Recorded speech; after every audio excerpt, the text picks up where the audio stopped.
seduction than a taste. Um, And who allowed it? oh, one of my friends from up here who does D&D.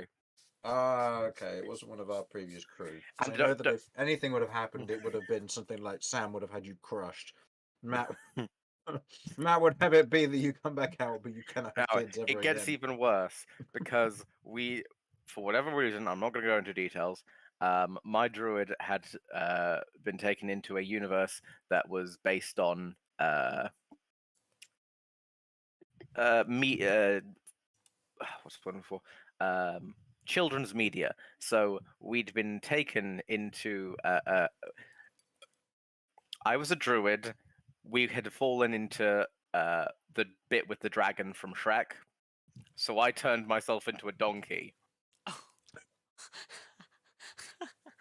And I think you can see what happened from there. Aha. I Okay. love it. It's beautiful. But now I can tick this one off my D&D bingo. I have indeed seduced a dragon. Now that then begs an interesting question because we know that in one of the later Shrek films that Donkey and the dragon have had kids, and they're Yes. half donkey, half dragon. But what if it's a druid who's transformed into a donkey? Do the kids come out as half donkey, half dragon, or half dragon, half whatever race your character was prior to the transformation? Human, and I'm going to say they come out as half donkey, half dragon, but probably have the capability of turning half human, half dragon in a sort of like a weird shifter situation. Mm-hmm. Okay. It's Hmm. not a scenario, but anyway. Real question, very important question. Do you think they come out of eggs? Oh, now this just hurts. Okay, next question. I'm going to bed. Was the dragon was the mother, wasn't it? Correct, yes. Eggs, yes. Okay. Yeah, reasonable enough. Just wanted to ask because obviously there's some issues there. I mean, we're not going to get into this. It's fine. We'll this could be We've this done could be pretty for well another of getting into it. this can be for a more full blown conversation another time when we have less brain cells and we're not streaming. So hello everybody and welcome to Crabby DnD. I am here with Kat, Hi. Kay, Meh. Vinny, Hello. and Romulus. Greetings. Curve will be joining us at some point soon. Unfortunately, where we had a family gathering today, she's heading home a bit late, so there is that. But we will be beginning, and hopefully she'll be joining us at some point soon. So, are you all ready? Indeed. Yeah, yep. Yep. Ready to fucking fail. Oh, we're fine. Welcome back, one and all. Glad to see you all survived after last week's roll. I think we should see how they get on, though. So let's begin. Last session, our party of horn-based adventurers, Cat, Kay, Curve, Romulus, and Vinny, left Zaker's Crossing at last, as, due to their recent run-in with the local law, they weren't allowed to leave for a few days. Now, otherwise, on the road and free, the party left Zaker's, heading southwest initially along the road, before diverting their path past the farmlands in the direction of the abandoned giant fortress, somewhere to the northwest. Before they could leave the campsite, however, they had a run-in with a strange old man who stayed the night before turning into sand. Rather odd, but that's what happens when you get an odd roll on the random encounter table. But back to it. Having travelled on a day, they realized that they lacked the supplies for the trip, and have been trying to scrounge by with whatever they could find. But things were looking not so hot when the party were beset on by a group of 3 meadow trolls. After a surprisingly swift encounter, and the party otherwise diverting any real harm, the party stands there considering their next move. The meadow trolls otherwise fleeing your wrath this particular day. You stand there on top of one of the rolling grassy hills of the land, The sun peeking down at you through what little split clouds there are. Gentle breeze brings in a freshness and the scent of all manner of flowers and pollen from the mid-autumn season. You can see the mountains off in the distance, a fair ways travel away, at the very least a good 2-3 days till you make it to the base of the mountains before your hike begins and an attempted trek to locate this particular giant's fortress. But you can see that the area around is fairly barren. There are the occasional bits of movement from what look to be various wild deer and other such creatures. You are aware that you are running low, you otherwise lack the rations to be able to really do anything currently. So it'll be up to you if you wish to do some further hunting or if you wish to press on.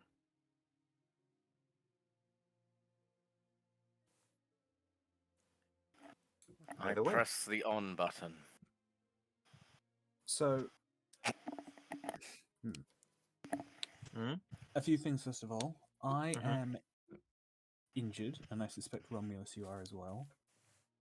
I have been mildly inconvenienced, it is true. So I wouldn't mind stopping for a break. However, given that those trolls are capable of healing, they might be back. So it may be an idea not to wait here.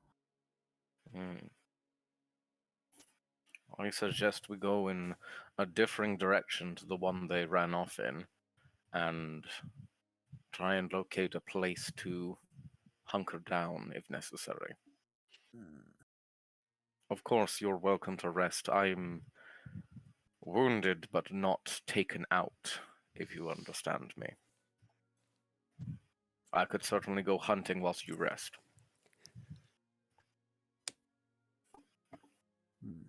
Yeah. The other thing is, if I'm not mistaken from last time, they looked as if they had eaten recently, right?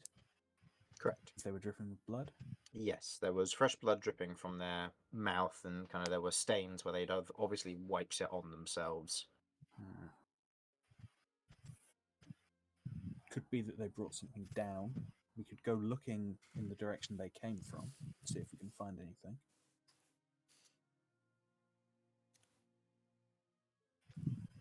We could do. I mean, Kay come with them behind him, so assuming Kay knows where they were.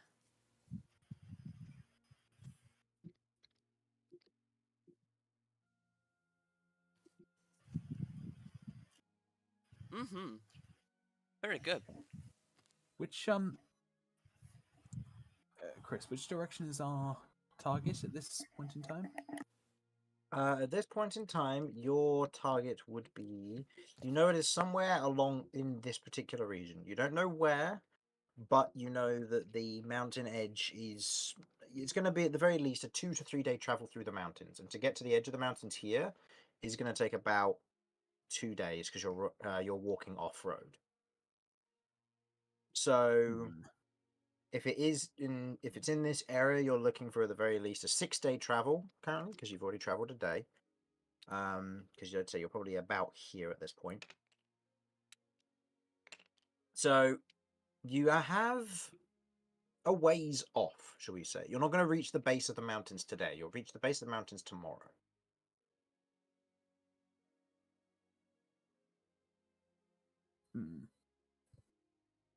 But in the direction that you're currently headed, where the trolls came from, granted you aren't necessarily particularly aware because it was such a sudden attack, but you could retrace the steps from what you know to try and get to whatever they had killed. But in this instance, it wouldn't be that far off track that it would throw you way off course. You have the mountains to guide you in that particular direction. Oh, we can try. Do people want to? Yeah. Who would say no to free food potentially? Free food seems a good idea, considering everybody's lack of preparation. I blame my parent. I packed enough for me. You're the one who's out adventuring. I'm just here to make sure you don't die. No, she has a point in this case. You are a legal guardian. don't think it's even really legal. Probably as close as it gets, Okay, though. fine, you're an illegal guardian. Thank You're you. still supposed to be taking responsibility. Well, normally I can forage enough for a cat and myself. It's the rest of you fuckers I'm concerned about. Hmm. Kay's a bottomless black hole. Literally. I'm not kidding. I don't know, the amount he's been harvesting, he's probably got enough food to last him a while. I mean, every single fight, he gets something.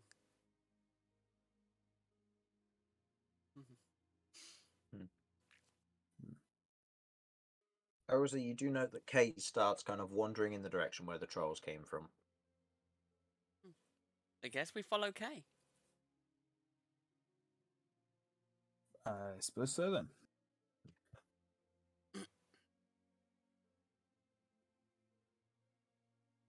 Okay. Following along.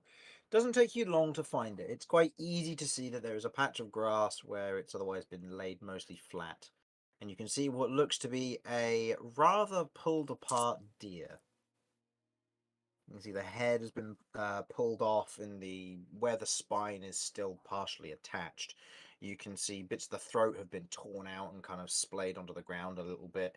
Bits of kind of long stringy sinew have been pulled off from presumably in between teeth. Large kind of scrape marks, and the entire torso has been torn open. This has not been a preserved piece, and salvaging something from this isn't going to be very doable. But with a high enough roll, by all means, you might be able to salvage some of it.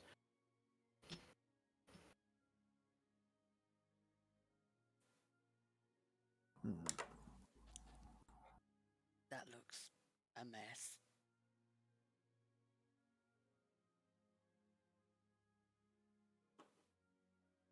And indeed it is. Is The smell is one thing as well. Hmm. That's another point. Is the carcass attracting anything? Us. Looking around, other than what you can see yourselves, you can see what looks to be a few birds of prey kind of hovering overhead. But other than that, there doesn't seem to be too much else. I mean, the trolls, they went off in another direction. Whether they'll come back for the Yeah. corpse, you don't know. Hang on, birds But of prey. it doesn't seem to be attracting anything new. How far above are these birds of prey? Make me a perception check. Oh right, there, the dice. I need to roll them. Oh jeez. Yep. Good to see you've made a dice tower.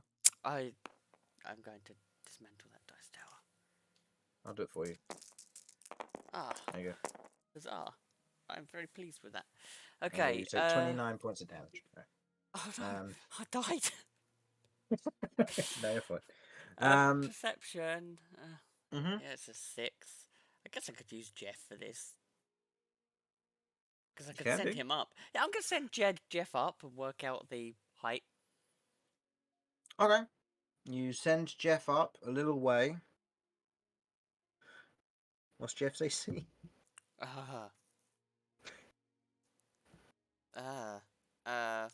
Hang on. Jeff. His AC is 12?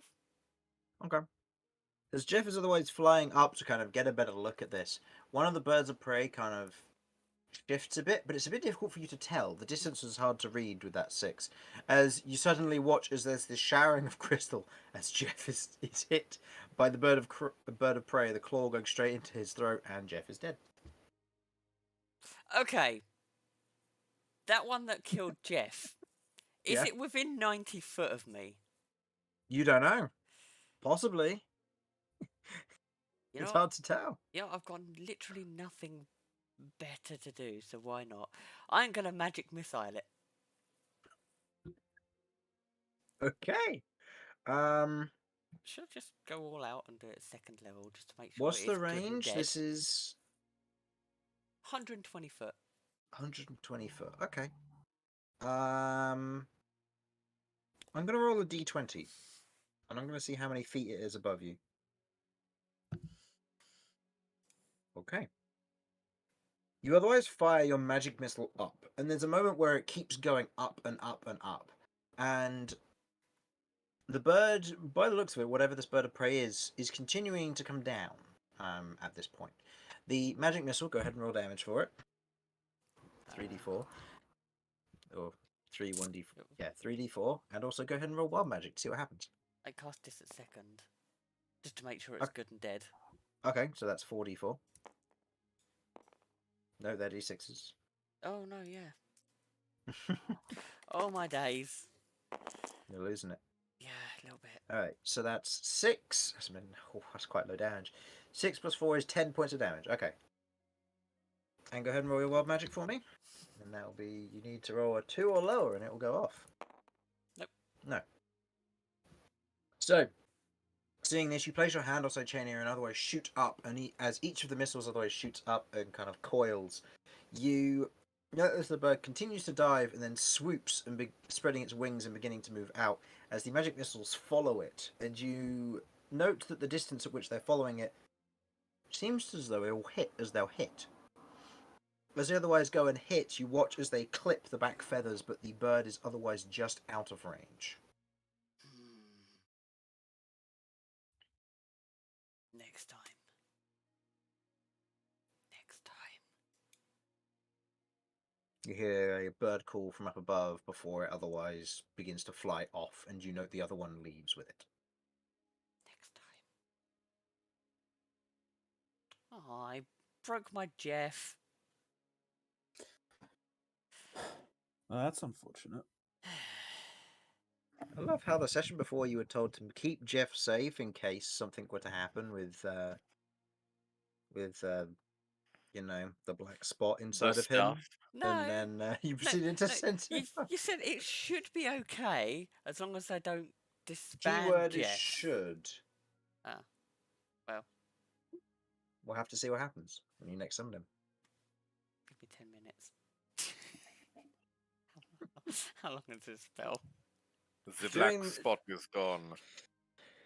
During this time, while it was going on, were any of you going to be attempting to dismantle the carcass or anything then? I'll give it a go. I'm pretty good at survival. Okay. Are you proficient in survival? I am indeed, I believe. Okay. And anyone who wishes to assist, if you are proficient in nature, survival, or medicine, you may provide advantage. Anyone? I know that Kay is proficient in medicine, so if you wanted to assist, just... Yeah? Okay. No, so Romulus, what's your survival total? Natural 20. +4, if that matters. So 29. Going over this carcass, there's a lot of it which has been torn out, damaged, and presumably got troll slobber on it. So it takes a little bit of while, but you otherwise flip the deer, or you flip the stag over and begin to kind of cut away at the fur on the other side and kind of take what hide you can as well. A little bit of useful hide for it. You probably make a small bag or satchel out of it at most, but nothing amazing. You otherwise cut that off with the carving knife using Kay's guidance and medical understanding.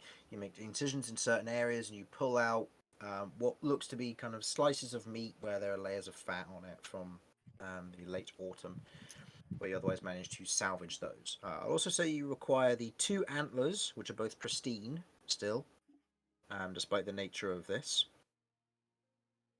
So that's 2 pristine stag antlers, and I will say if you have a way to cook and treat the venison, you will have enough for 1 meal's worth of food. Which will provide the entire party with the equivalent of rations. So everyone will be eating for that day.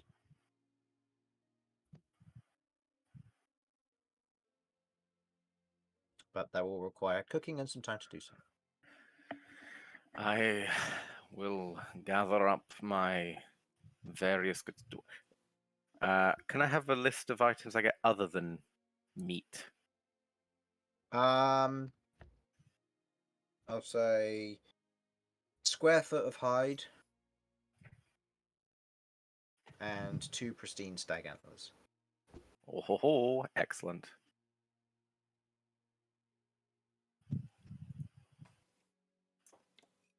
Okay. With that, what would be next?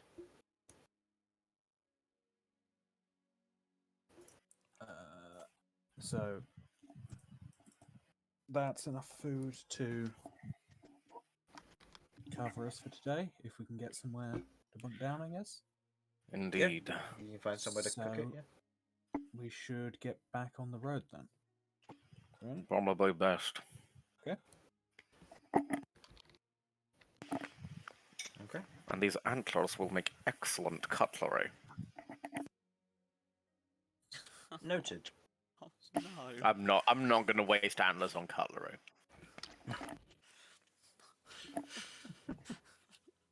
Perhaps a coat rack. Oh,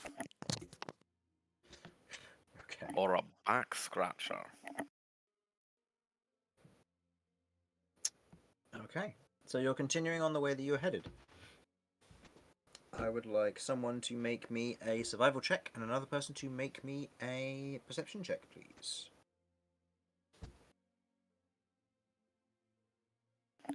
A perception check.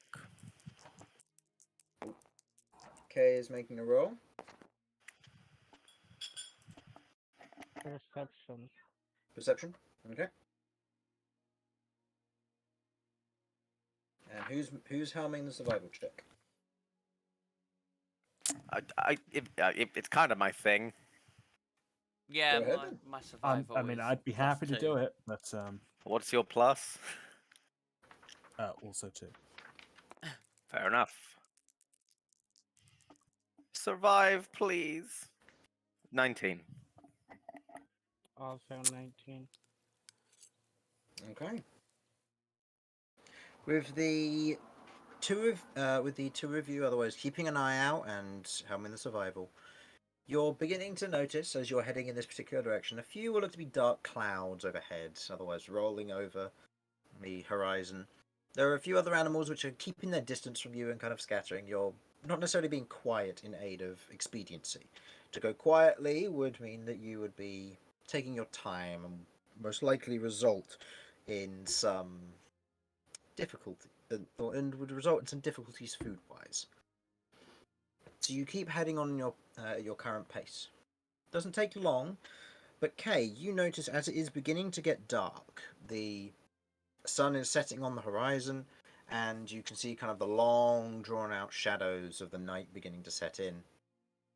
You otherwise see what looks to be a village of some form up ahead. You can see what look to be 12 or so houses.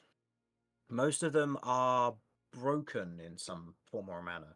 The roofs have been mostly destroyed, covered in greenery, moss, mould, and vines. It's an old village, destroyed and abandoned by the looks of it. You can see where there may have once been a rather nice, kind of quiet and small pavilion with a fountain in the centre.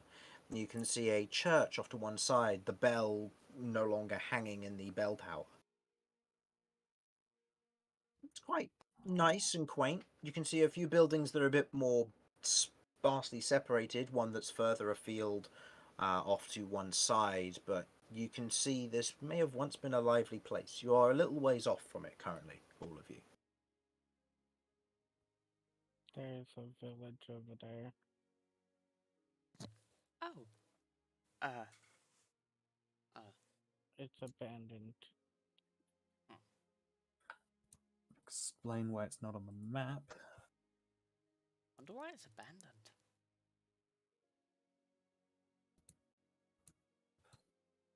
Hmm. As long as there's no like crystal bugs that want to murder us.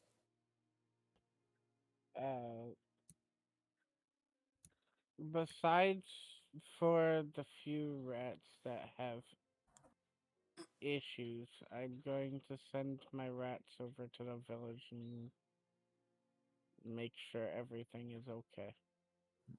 Yeah, is it Keep- close enough that we could get there before nightfall?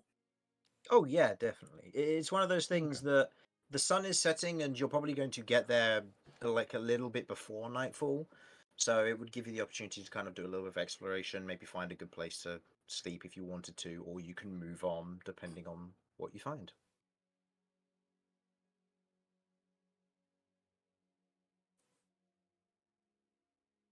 Okay then. So, with the rats heading on ahead, I would say you have to keep, because they have to stay within 90 feet of you to maintain control over them. You Yeah, I will move up close enough to be able to keep in range of them. okay? Moving forward and ahead.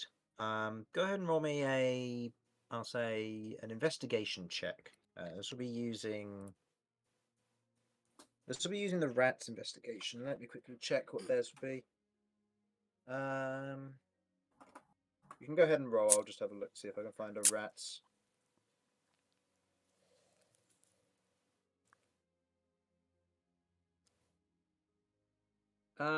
This will be with a -4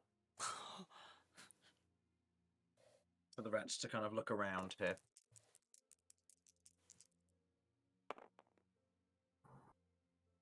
So 5. 5. The rats move into the village, and from what information they bring back, it is definitely abandoned. There's nobody living here anymore. The number of the houses that they go into have broken roofs that have just been broken in. There's ruined furniture inside. There's everything. The houses are abandoned completely.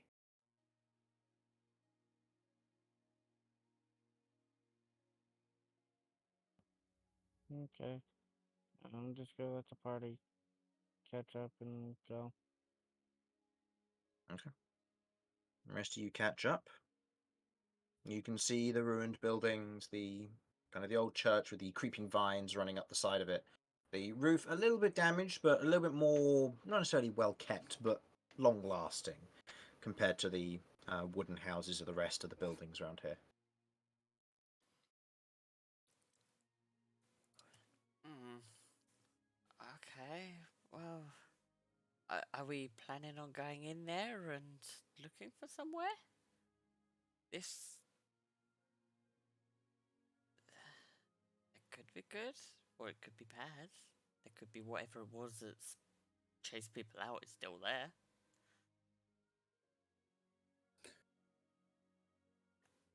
But then shelter won't go amiss. Yeah, shelter would be useful. We can set up there and take a look around. Okay.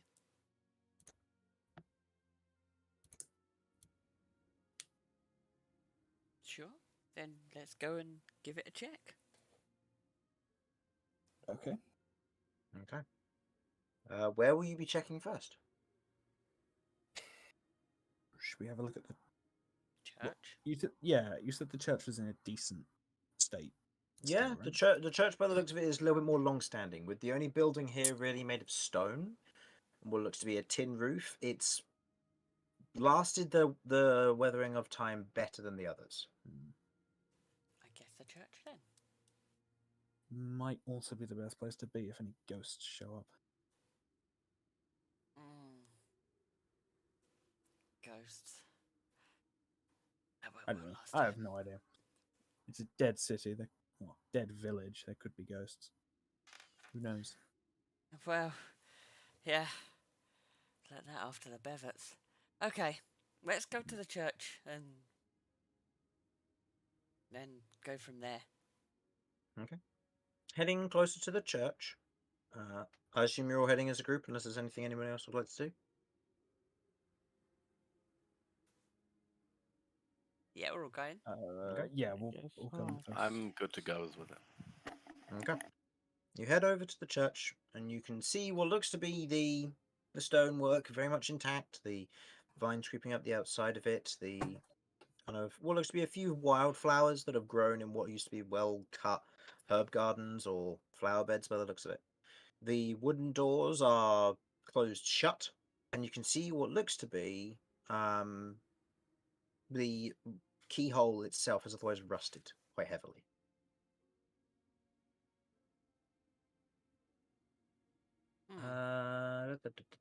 With passive investigation, cat. Yeah. As you approach and you're otherwise getting closer to the edge of this area, you're just generally looking around and you note that there is a line of what looks to be a line of white running just in front of the doorway.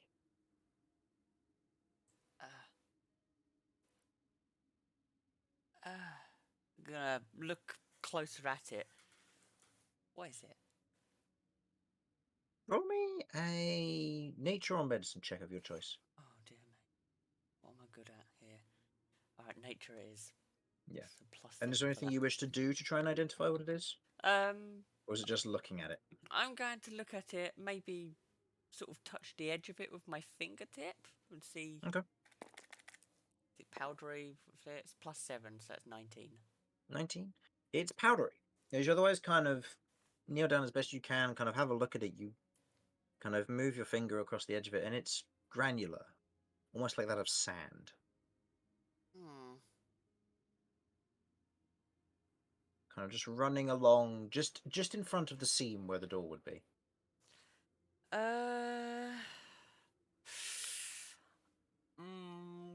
With my knowledge of magics and a lot of the research that I've done, could I associate this with any form of casting or spell? Go ahead and roll me a religion check. Oh, good God. What's my religion? Where even is that? Oh, down there. That's plus 4. Still not bad. Okay. Is there anything else anyone would like to do while this is going on? 15. Have we seen this line now that Cat has? Yes, Cat has very much kind of Okay. made it known. Okay. How long is it? It runs from one end of the doorway to the other. So it covers the full, not necessarily the full arch as in like it goes up, but just along the ground it covers the full doorway.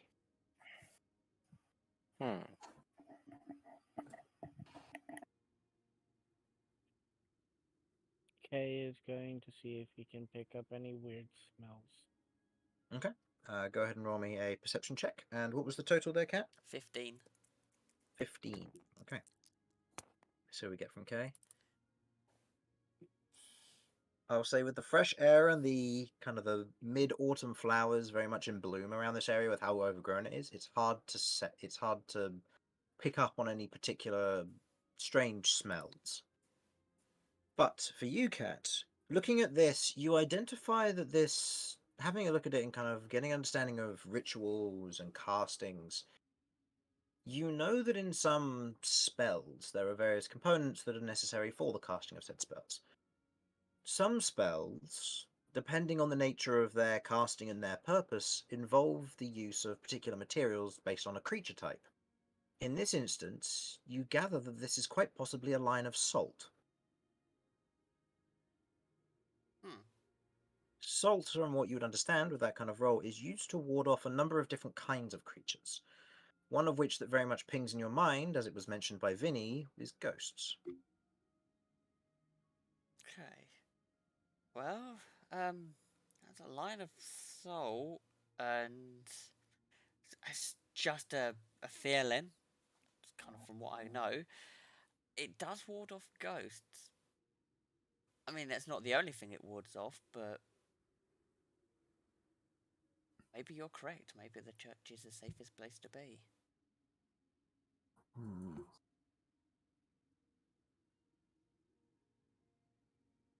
A line of salt that would have to be fresh, right? From 'Cause the it looks of dissolves in it, water. the looks of it must be, yeah.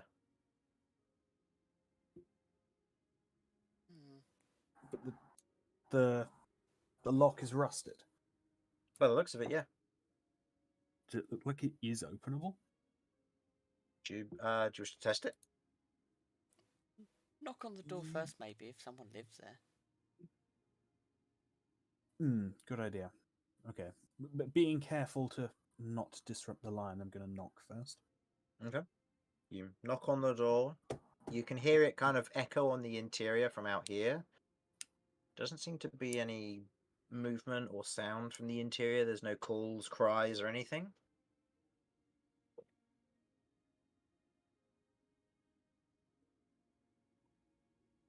It's at this Yeah. time that you're noting that the shadows are getting a lot longer and nightfall is imminent. I It guess. might be possible that the church is the most dangerous place. That was what I was thinking. Can I take a moment to take a look at the lock to see how good it's looking? Go ahead and make me an investigation check. Also, I would like to go around and see if I can see any windows and see if they have any on it. Go for it. Go ahead and make me a perception check, please. Or investigation check. I'll let you choose this one. 10 for investigation. 10 for Has- investigation. The lock is very clearly rusted. You can see that it is rusted. If it was previously locked, it's very much going to be an extremely difficult thing to open, and even the right key would probably not turn it. The tumblers have rusted with time. But you do know, as you're otherwise looking through, that there is no light coming from the interior. You can't see inside, even with your dark vision. Which means there's either a small thing covering the keyhole from the other side, or it's rusted so much and stuff's been jammed in, possibly either lockpicks or the key itself, that it won't open. You aren't entirely certain. And I'm going to. Has Oh, has anyone checked to see which direction the salt was poured from? it's There very would hard usually- to I will say that in this instance, it's drawn in a line. It's extremely difficult to tell where it has been poured from. But if you're pouring it from a bag, as usually you would do with the salt, it would.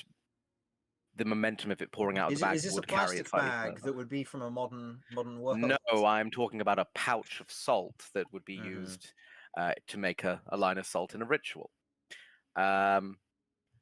Because you're not going to just individually place down grains of sand. I will grains of say salt, are you?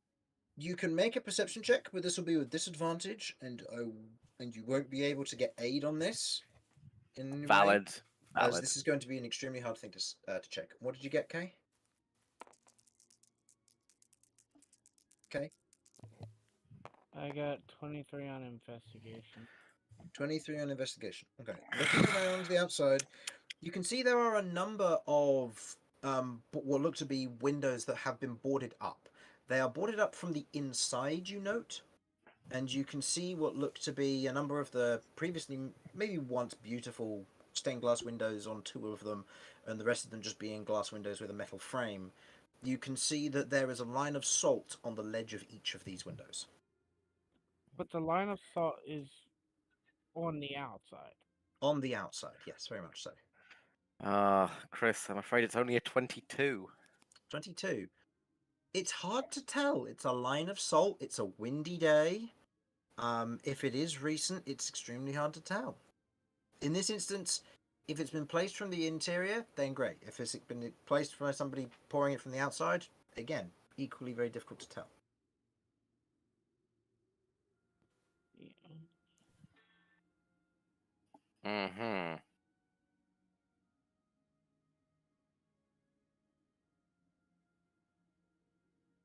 Is there anything anyone would like to do? So at this point, Kay, you make it back to the party, and it is beginning to get dark. I mean, if it's, I'm assuming Kay's reported back what he's found. Yeah. Okay. Yeah. So if the windows are boarded up from the inside and there's salts on the outside, wouldn't that mean that someone is in there?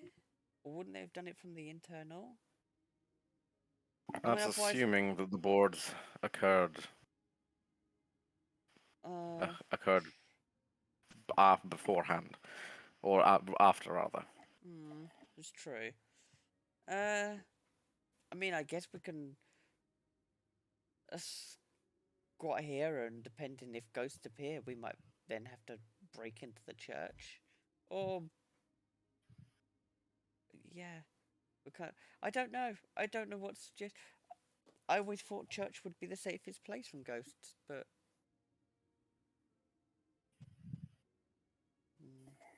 I thought so, but maybe not. If it it it doesn't look like people are coming and going from this place, and the salt is all set up around the outside, which makes it look to me like they're trying to keep something in. But if they're trying to keep something in, why board it up from the inside? Again, that's assuming that's related to the circumstance. Maybe they tried to keep it out, but it got in, so now they're keeping it in.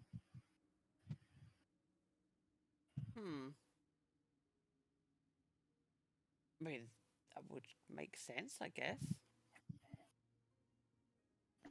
I don't think going in there is a good idea.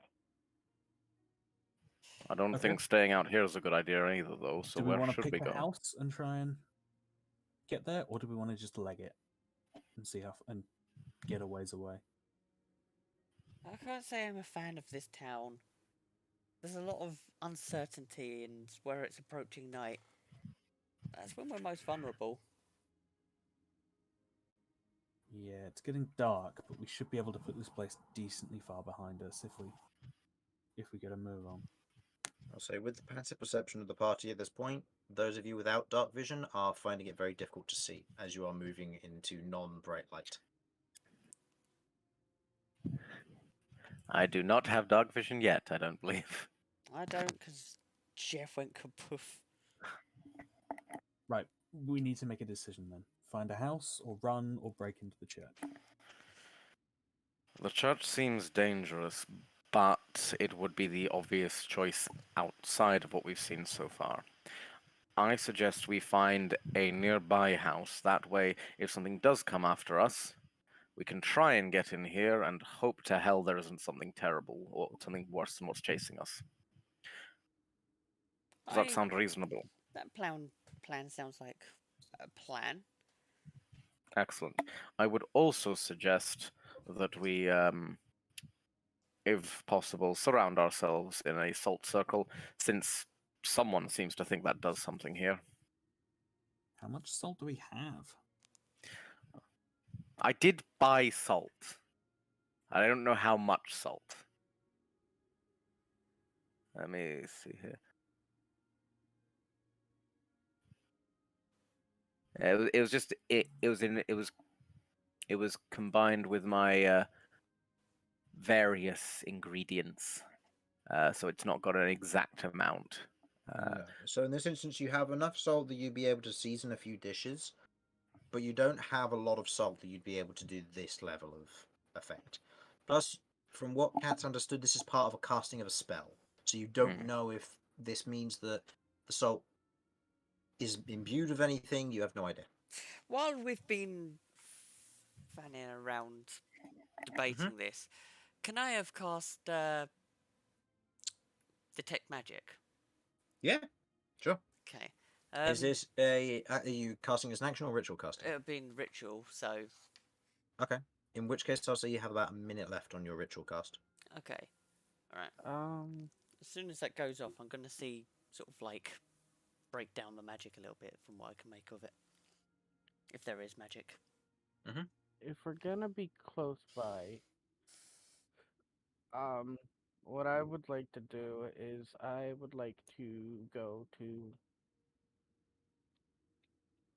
any of the windows that may have a small spot where I can see inside of it. Okay. And use my spyglass to put an orb at a spot where I could possibly see inside. Okay. And I want to also. First, I'm gonna do that. I want if I can see inside, I want to use the spyglass to try and get an orb inside. Okay. I will say go ahead and make me a.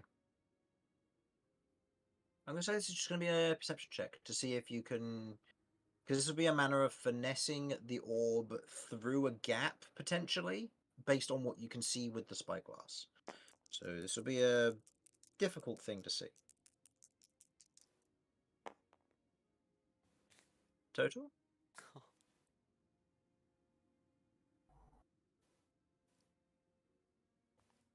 That's a 10.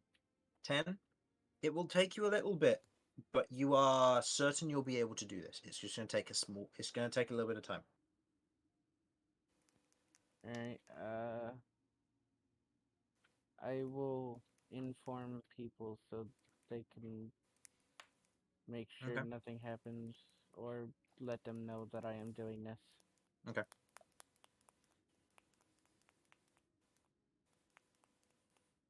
Okay.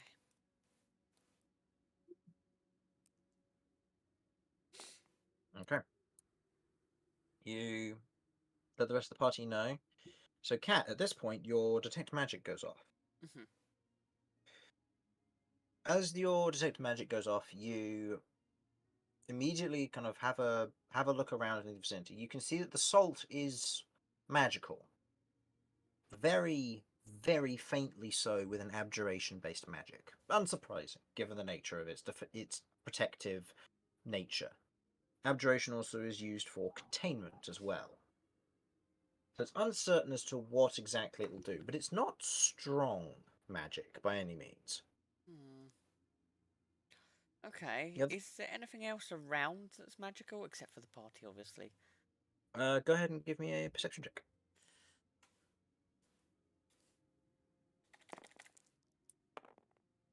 Hmm. Perception is so that'd be a 10. 10. Looking around, you see what looks to be very little around the area. There isn't anything barred as general residual magic in this particular area. But you do begin to note that there are almost flares of magic here and there around the village now. It's nighttime and you can't see well, but you can almost see like these puffs of magic that then dissipate. Okay, I will report that back to the party. So, the barrier or the salt thing is a very low magic. It's a very weak magic, but there are puffs of magic appearing and disappearing in the village, town. That's not good. Right. Looks like it's time for us to determine: do we try and brave whatever puffs of magic are in the town, or do we try and get inside the church? I think depends on what case he's inside. We may end up having to go in the church. All right. Well, in the meantime, I'm going to keep an eye out for any weird stuff. Roll me a Mm-hmm. perception Well, check. As I it's don't getting really want. dark, I'll activate my horn. I'll say glimmer. Okay, so Romulus, you're not doing this with disadvantage because Glimmer is active. Okay, well, it's still a 6.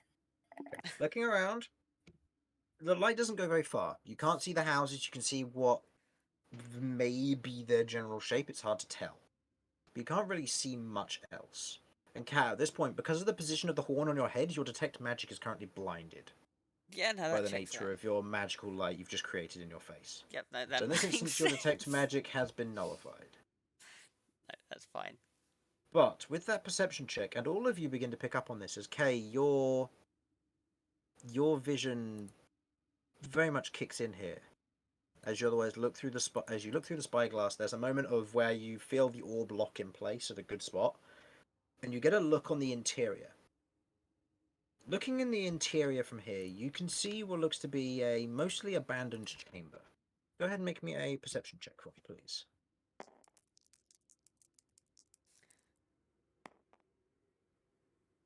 Good. As you're otherwise looking through the orb, kind of getting a general look around the chamber, you see that it is otherwise. It may have once been a wonderful chapel. You can see an altar where there was once previously, quite possibly, some form of drape that went over it, and various tools and symbols, maybe books. But you can see that there is only a singular symbol that otherwise resides on the main stone altar itself. You can see that the symbol is that of a 10-pointed star sunburst with a bell in the center of it. You then look around the rest of the room and you begin to note that the pews have been shifted in a few places. They've been moved around and their time has taken a few of them. It's taking a little bit of time to take this in. We'll get to the rest of that in a moment. The rest of the party at this point, Romulus, as you're keeping a perception check out, there is a moment where, as you're kind of watching and waiting, go ahead and make me a dexterity saving throw, please. I don't suppose I see it coming by any means. You do, because you are keeping your eye out. You would have danger sense, so this would be advantage on this. And Kat, I would also like you to make me a perception check, please. Or not perception check, dexterity save, please. Oh, cool. Dexterity save, that is a 16 plus 2, so 18. 18. Okay. Save is a 14. 14. Both of you succeed. As you're both kind of there, Cat, your light is blinding you from the detect magic. Do you drop it? Yeah or no? Yes, I do. Okay. With that, you will not have disadvantage on this, I will now realise, as what Alright. looks to be a pot comes flying towards you, Cat, and what looks to be a series of spoons and cutlery comes flying towards you, Romulus. As they both clatter into the side of the church, as you otherwise duck out of the way of these, the rest of you hear this and know what's going on. Kay, you are currently looking on the interior, and you see, as you're otherwise looking about, there is a sudden moment as this sound goes off. You watch as there's this flare of what looks to be blue magic, which then fades, and you can see what looks to be the outline of somebody standing there in the church, just on their own. Without any proper real dark vision, you aren't able to really tell what's going on, but the individual is standing there with what looks to be something in their hand, a weapon, quite possibly.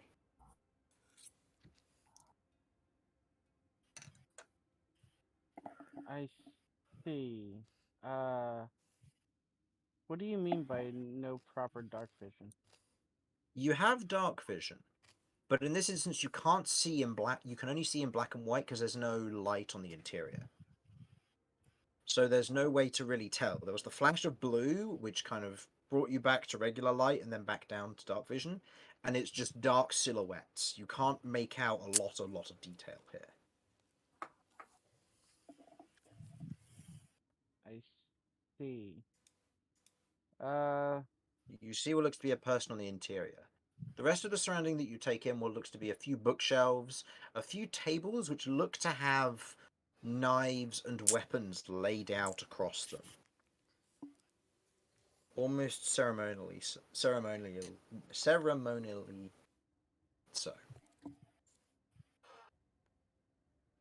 uh, I'm going to walk back around to the rest of the party.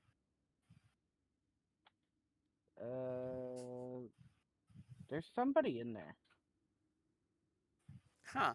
It seems like there's someone out here as well. Okay. Which is With the that bad being- guy, which is the good, I guess. With that being said, Romulus and Cat, are there anything you're doing, or am I doing another round of attacks at some of you? Do we go in? They have a weapon, so and there are a bunch of blades and stuff all over the place in Maybe, a ceremonial maybe fashion. it's someone scared and they're hiding in there. If they're a ceremonial, then possibly. Okay. I would like a dexterity saving throw from the entire party at this point. I will roll for Curve in the meantime. Okay, well, Oh, what were you going to do, Romulus? I was wanting to. We've got confirmation that there's a person in the church. Yeah. Yeah. Like we heard that from Kay. Yeah. I'm going to knock on the door and shout, "Sanctuary!" Okay. It might work. You never fucking know. Never know. I would like dexterity saving throws from everybody, please. That's fair enough. Just Yeah, wanted to make fair. sure I got that in before we started this. Yep. Okay. From Curve, that was a natural 5. So I think that's a failure from Curve.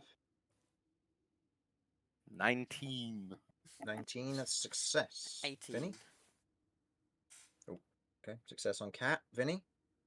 25. 25, success. And Kay? 20.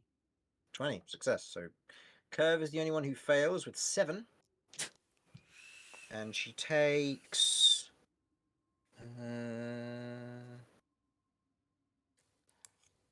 I'm rolling the wrong dice. Okay, well, this is the first roll, so just as well I noticed that now. Yep.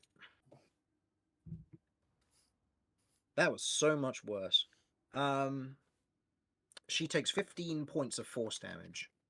As you watch as the rest of you, as stuff comes flying towards you, as you haven't taken a short rest prior to this, as you're all standing there kind of dodging out the way, these all manner of like kitchen items, chairs, stools, pots, pans, knives, forks come flying at you from just all manner of objects.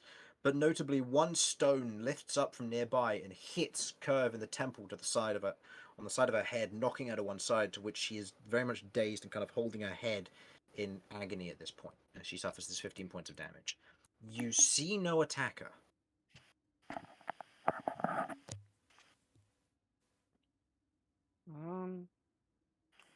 What do you I do? think now we try and get in. Okay.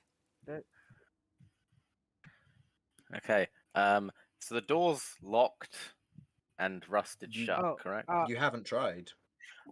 Fuck. I'm gonna try and open the door. While he does Push it. that, I want to see if the person moved inside when he yelled out sanctuary. Okay, so you're going to have a look back on the interior. Yes. Okay. Go ahead and make me another perception check. This one will be with disadvantage, given it's being done in a hurry.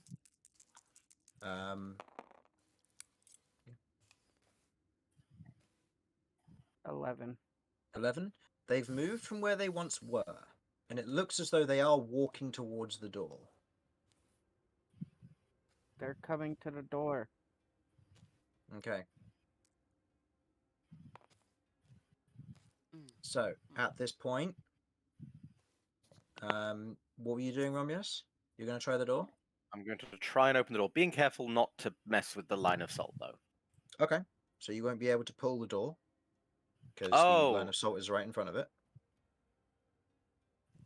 if you'd mentioned it was a pull, then we'd know for a fact it can't have been placed from the inside. Well, we don't. Do we know if it's a pull? No, you don't know if it's a pull or a push door. No. You just said not disturbing it. So if So you I'm want go I'm going to push and Okay. hope that that is how it opens. to... Okay. You Or apply a little bit you of... know, what? Look at the hinges. God damn it! Okay. Do I see them? I'm still pushing, but like, do I see them? No, which means it must be a push door. Indeed. Thank you. So Push. in this instance, you push. Are you pushing with weight, or are you gently pushing the door? I think I'm going to start off at a reasonable push and then move on to shove. And if it gets real dangerous, I might go into pushing someone off a cliff. Okay. So So I'm going murderous to. intent against the door. Got it. The So murderous intent only after I fail to open it with a normal push, sort of like Okay. you know when you're not like I'm not like trying to shove through something's blocked, but I'm trying to open it forcefully. Yep. I know what you mean. So you push against the door in that moment. As you do, the door shifts, but it doesn't open. It feels like it is blocked or barricaded from the other side, But not locked. but not locked. All right then. Big Minotaur, go shove. Okay, roll me an athletics check. You may do this now, or I may make another round of attacks. You will lose your danger sense if you perform the athletics check now. It's more important to get this open to try and save as many people from as many hits as possible. Okay. So. Notably, Curve has 9 hit points currently because of that 15 damage hit. Holy so... shit! Cat knows that Cychania is really good with doors, so can I help? I'll say Cychania make an attack roll, and Romulus go ahead and make an athletics check. That's 11 plus Okay. whatever. 24. Okay, so as Cychania kind of pushes towards the door, there's a moment where the door weakens for a moment as Cychania pushes against it, for Romulus shoulder barges the door, which you can instantly hear what sounds to be a splintering or a snapping from the interior. I'm just going to see if the door holds up. What was your total? 24? 24, yeah. Okay, so I need to roll this. Okay, no. The barricade on the interior snaps and breaks. It is an old timber brace, and as you otherwise push through, the doors burst open, to which you are greeted by what looks to be a figure standing before you. Notably, do you take in the figure's appearance, or do you rush in? I'm gonna take in the figure's appearance because I think it's a look of ha! Oh shit! Who are you? Okay. Looking in, you can see what looks to be kind of a younger man, probably somewhere in his early 30s. What looks to be a kind of scruffy black beard, just kind of wrapped around his chin. You can see that the majority of his head is bald, bar what looks to be a few kind of very deep widow peaks, and the rest of it is very thin hair.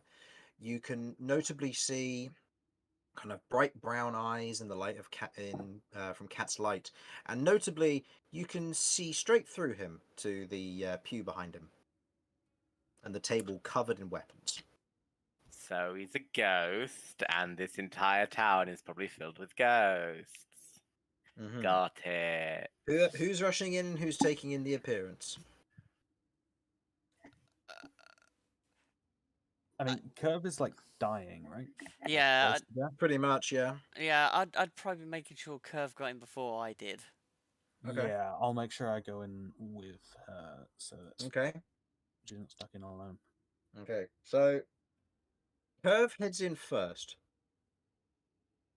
Okay. This is going to be interesting.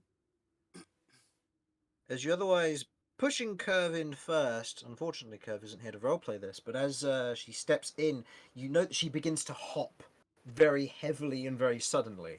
As a tiefling from hell, this is not a good place to be for her. Oh, yeah. Okay, that doesn't necessarily mean anything. Yeah, sure it doesn't. So she heads in, Tieflings and don't otherwise, take damage. no, In she's not churches. taking damage. She's not going to take damage, but Only emotional her damage. getting- That doesn't help- hurt hit points. no, but help her getting asleep tonight. Okay, but if this place is bad for devils, then it's probably bad for ghosts as well.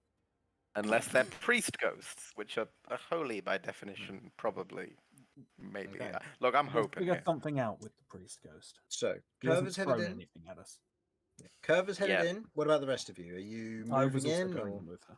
you're also Once- going in with Curve? Okay. Once I'm done taking in the ghost figure, I'm going to wait for everyone else to come through, then close and bar the fucking doors behind us. Okay. With I was going to say, whatever is was. anybody else taking in the figure? I will. You will. As I'm walking in. Yeah. Or you either take in the figure or you rush in. Oh, It's right. your choice. Yeah, I'll take in the figure. Okay. And anybody else? Okay. Yeah, I was gonna take in their figure, I suppose. Okay. Nice. Okay. What was the roll for, Cat? Oh, I just assumed that we were doing a perception. Oh, And okay. I realised we weren't Oh, doing so a yeah. perception. In this instance, I'll say the perception's is free. Okay. You can tell the individual is a ghost. They are spectral to the majority of their extent. You can see what looks to be an apron that's over top of them, with it looks to be a series of tools in front of them, and in their hand they hold what looks to be kind of this slightly more solid but still transparent hammer.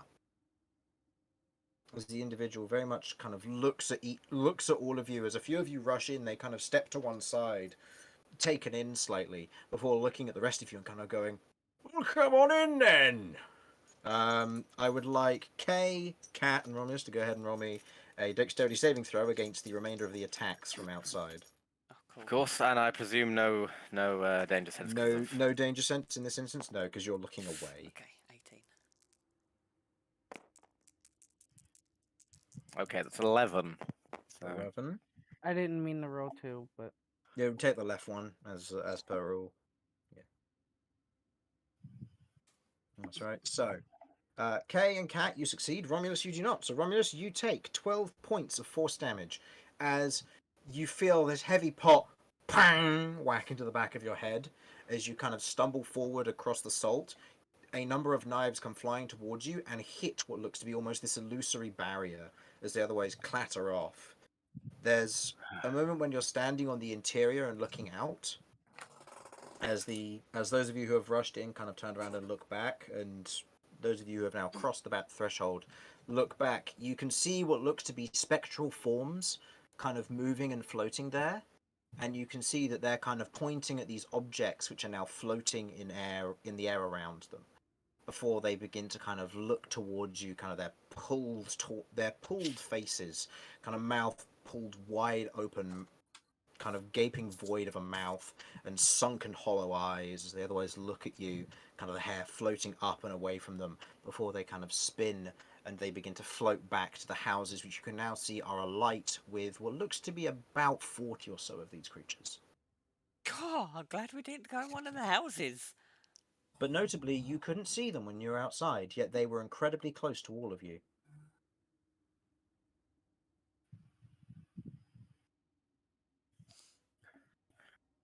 Well, apologies for barging in, but I would like to request sanctuary for the night, for me and my companions. That's quite all right.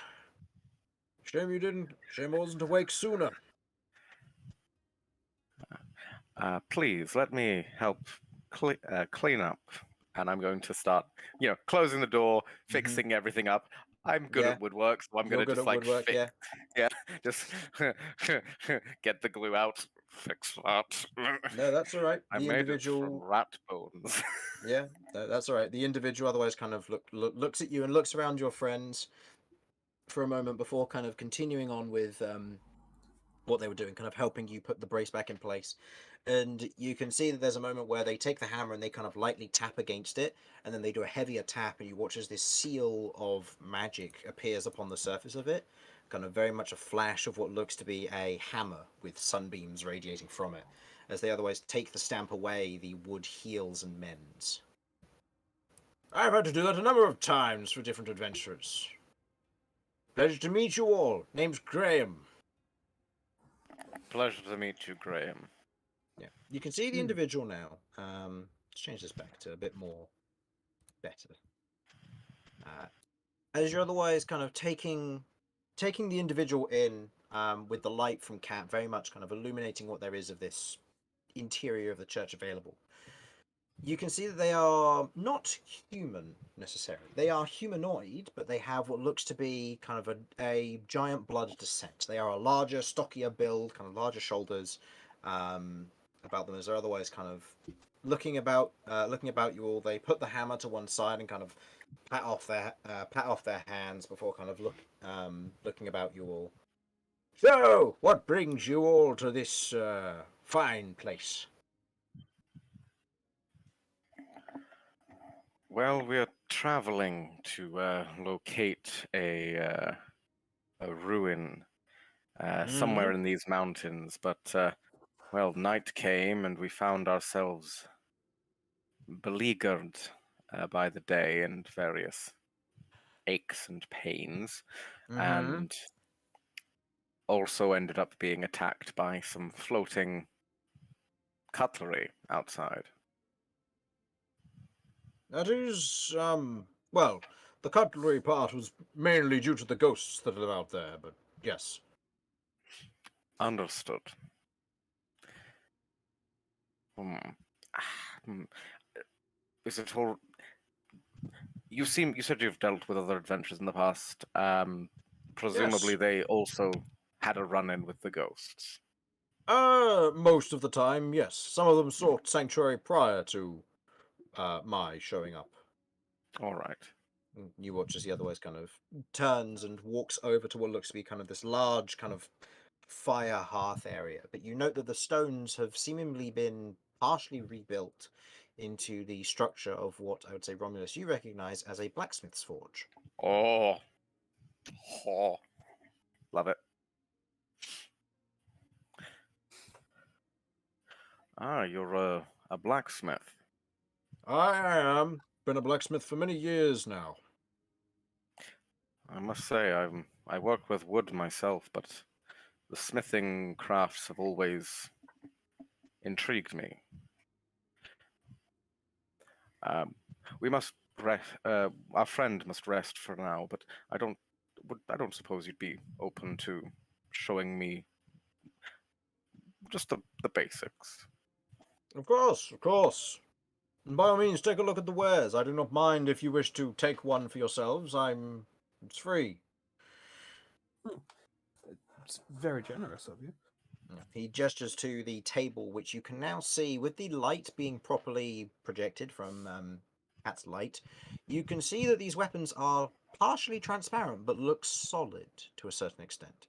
You can see what looks to be a few short swords, a long sword, a couple of daggers, a spear, and a halberd. I would like to insight him, please.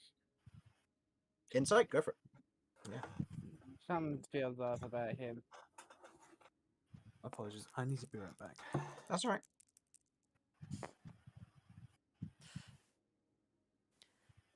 Cat's gonna go over and be like, this 14. looks like a 14. You can't sense any ill intent from him. He would be transparent, so to say. But in this instance, yeah, there's not really any ill intent. He's let you in sanctuary-wise just into this place. And the magic, from what you can now tell, seems to have been keeping the ghosts on the outside out, as opposed to keeping him in. Hmm. So, Can not I entirely eat certain. one? One of the weapons? Yes. I wouldn't recommend it, but you can try, I suppose. Is I this I like a will magic trick or a skill, or? I w- I would believe that Kay is capable of eating one of your weapons. I hope not, because they seem to be well made and fine craftsmanship, but I certainly believe it's possible. Mhm. Okay. I'm just gonna take a look around at any of them and see if any of them like call out to me. I guess you could say. Well, they all look the same, like solid but slightly transparent, short swords, long swords, daggers, spear, and halberd. Uh, And Kat, what did you say you were going to do? what the I- fuck, man? I'm gonna try and take a role model for Romulus. How heavy are these halberd and spear? Just Okay. pretend to be him. You lift up the halberd. It is weightless. And you are able to move Oh this around no! without worrying. To which, Romulus, you watch as Cat just lifts this halberd with Oh god! surprising ill proficiency, but swinging it around like a like a foam tube. Can I have this one? What have you got there? Oh, I got a big pointy stick. I'm like you now. I've got a big long weapon. Oh By all no! means, the weapons are for anyone to take. If you feel that you would want to, you're welcome to. Yes. Only one per, I will say. Just to check here, as I look over these items, do they look like they will disappear after a certain period of time, or if they leave a certain area, or something like that? You don't Or know. do... Okay, And well, This is sure. magic, Romulus. You don't know. Vinny, look at the magic. Tell me what the magic does. Vinny's away. Oh, Vinny's back.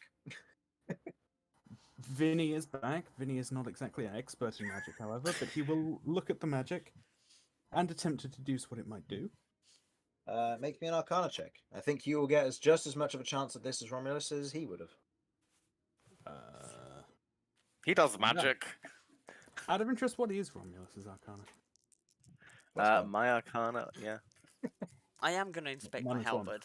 Okay, I'm +0 then. So Yeah, I was You're, gonna. you're right. Oh. I should make my own roll as well. Yeah, but in this instance, Romulus, there's no way you'd know because you don't have spellcasting ability, whereas Vinny does. I Maybe I Yeah, learned. no, You no, don't you know. Okay. What were you going to do, Kay?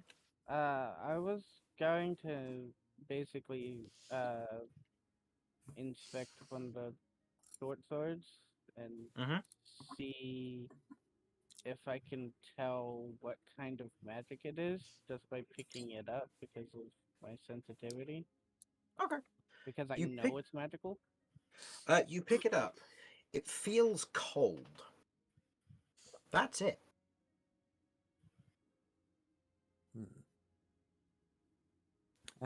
well, on closer inspection, Romulus, I have deduced that the magic here appears to be made out of magic. Intriguing. And I'll say, Cat, you also feel that the weapon is cold to the touch. Hmm.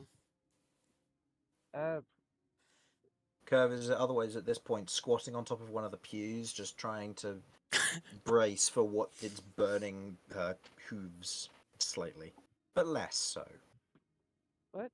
what are these?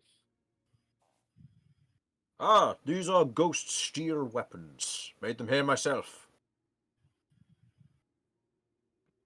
Ghost steel. Ghost steel. Never heard Ghostel. Made it myself. never heard of Sorry, ghost wouldn't that be steel. Ghostel? Ghostel, rather than EEL.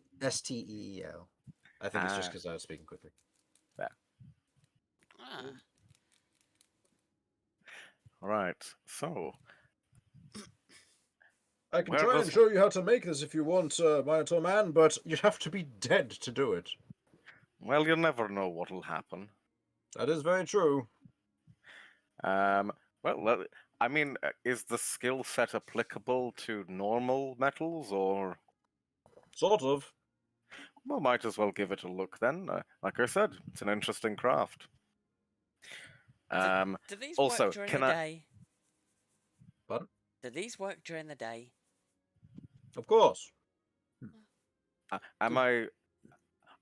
Could I just take a wild guess and assume that they work on hitting both ghosts and spirits and things and normal?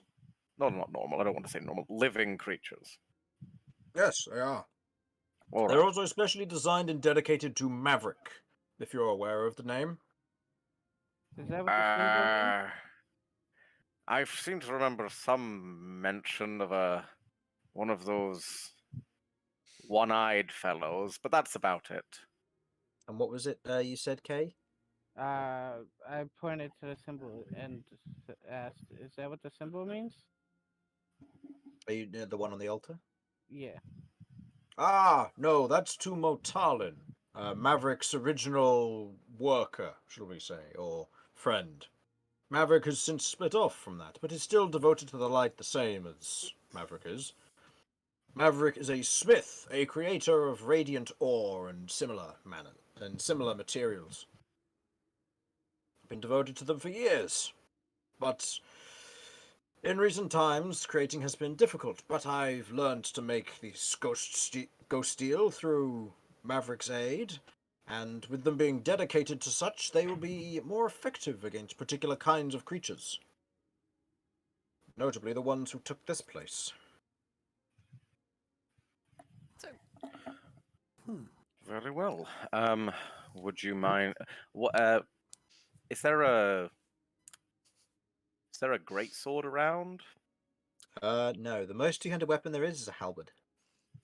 Halberd. and I'm flailing Uh, that round okay. like a nut job Yeah. by the door. So, just to double check, you mentioned you have to be dead to make this material, right? Yes. So that means you do know. Of course. I don't have to build up to breaking the news. No, of course not. No, I cool. know full well that I died. I died 7 full moons ago. We're talking the big one, not the small one. The big one. Is that the yearly moon? That's the yearly moon, yeah. Oh, right. Oh, okay.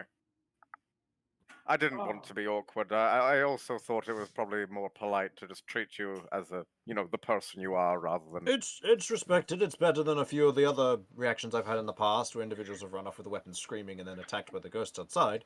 But Oh, that's. or I mean, a those who shame. try to dispel me, it's even more inconvenient. I can't work for several days. Oh, that does anyone sound attack you? unpleasant. Yeah, several have attacked me. I usually have to try and explain the situation or banish them out of this place. Hmm. Now, there's one thing I'm really curious about. Mm-hmm. Do you think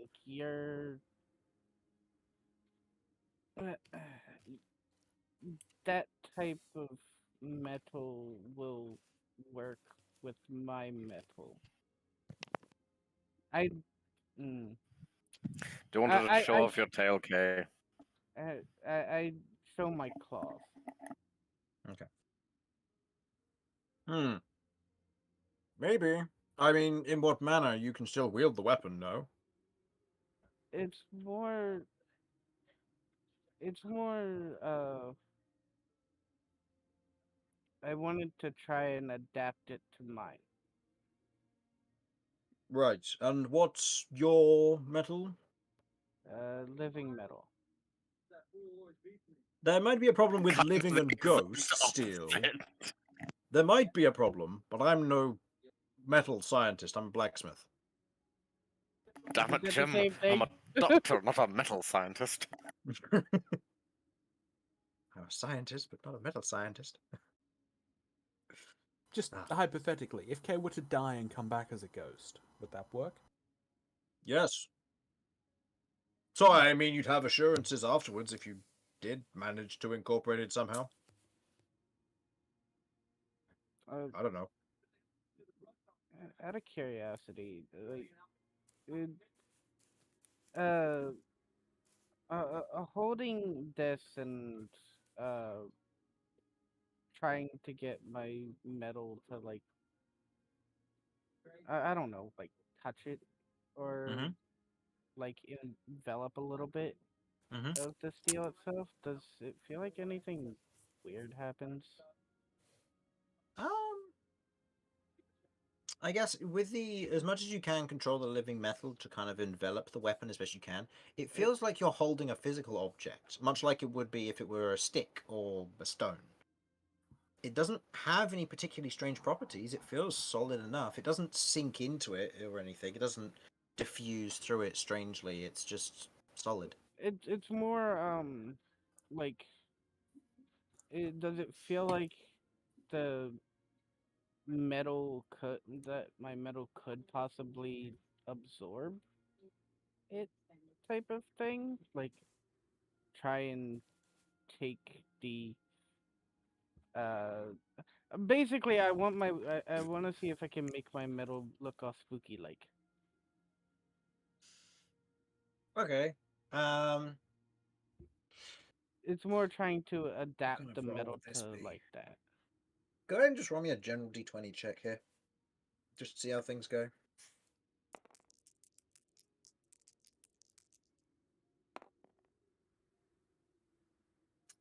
I'll say trying to make it look all spooky like and like the ghost steel doesn't seem to be working.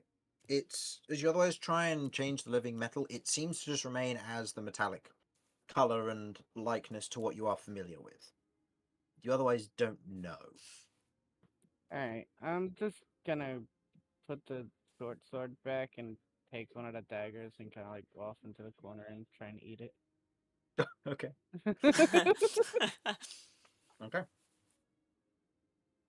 And the rest of you, do you just take weapon or say anything to this individual? um, I do have questions for him when I'm done. Okay. yeah.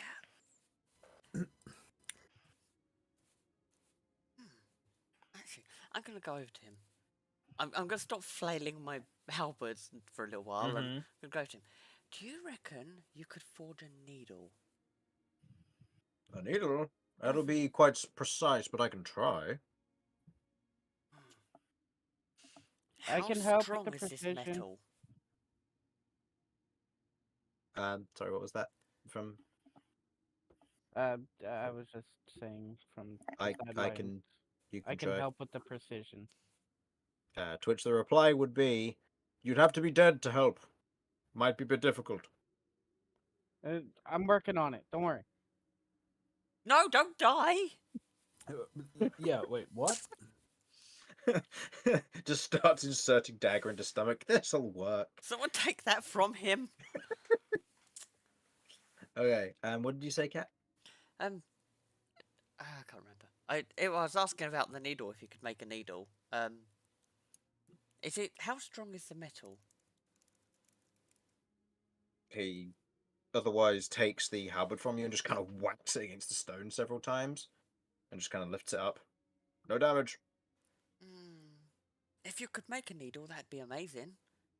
Sure, I'll do my best. Thank you. Can't promise anything, but I can try. Well, nothing ventured, nothing gained. My name's Cat, You- by the way. Pleasure to meet you. Graham, if Oh. I hadn't already said. Yes. Apologies, Graham. I forgot to say Romulus. Pleasure.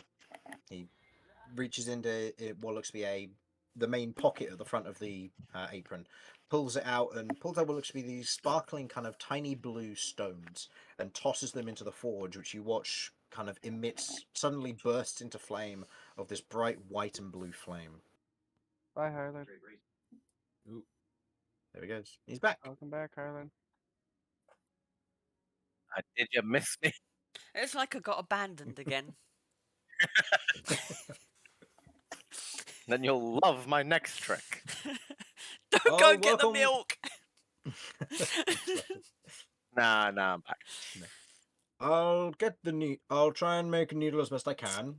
Can't promise anything. Quite fine craft, but I'll do my best. Thank you. I appreciate it. I'm gonna go back over and carry on flailing with my new weapon of choice. Be horrific with it, but great. Yep. I will say at this point, Curve is going to try and benefit from a short rest just to try and gain some hit points back because she's Very having fair. a rough day. I'm going to do the same. I think I'm going to be watching Graham, but other than that, I'm going to be doing the same. I'll also pop a second wind before I do that. Rough rolls from Rebecca's ones. Actually, I'm gonna go into a corner.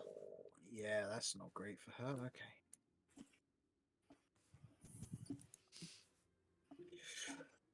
Okay. Well, she has 16 hit points and no more hit dice. Oof.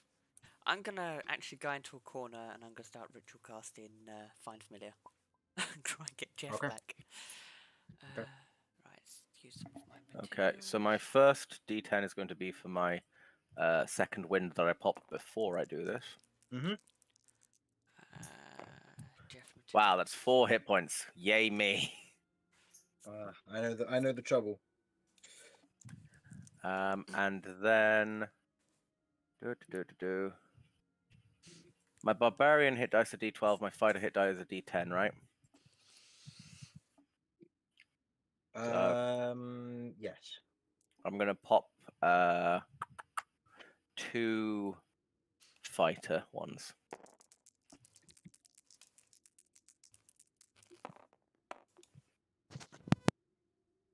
So 13 plus 8. And I will also, if you're right with this, cook some food for people. Yeah, that'll be fine. In order to give myself an additional extra D8 actually. Cooking food wise, do you have wood to cook with? Do I have fucking wood? Let's have a look. See.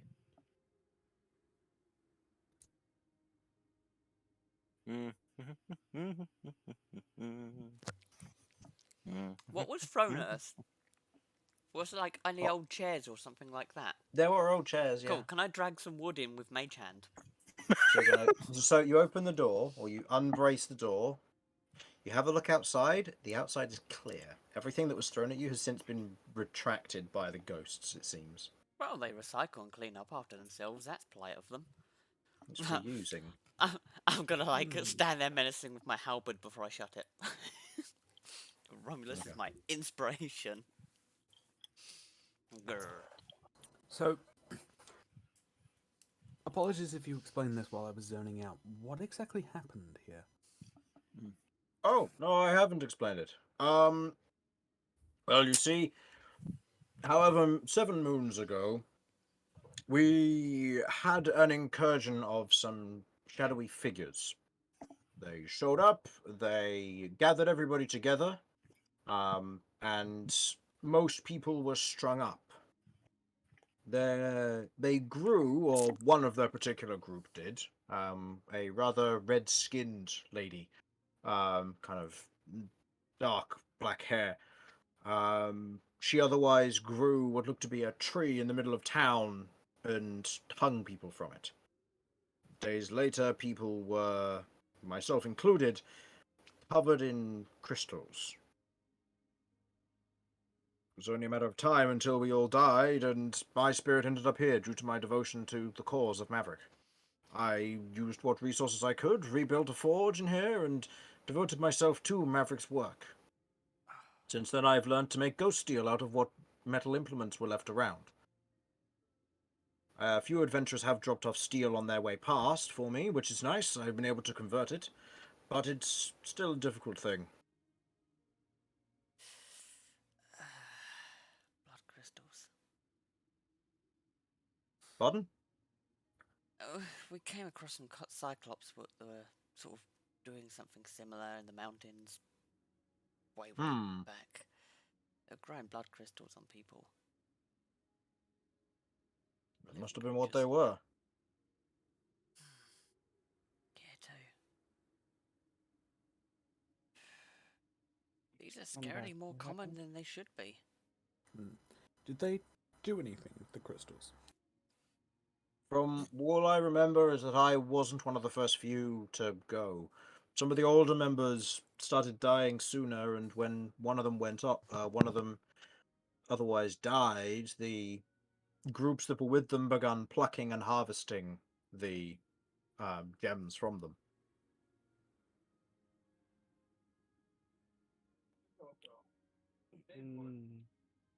Most likely because their constitution was lower because of being older. Possibly. That's how those crystals work. Ah, well. Then yes. All I know is that I wasn't one of the first few to go, but it was uncomfortable. It didn't hurt all that much, but it was uncomfortable. They were very inconvenient, but being strung up there, you starved. They gave you what little water that they needed to, and they gave you scraps of food just to keep you going. They had no intention of keeping us around.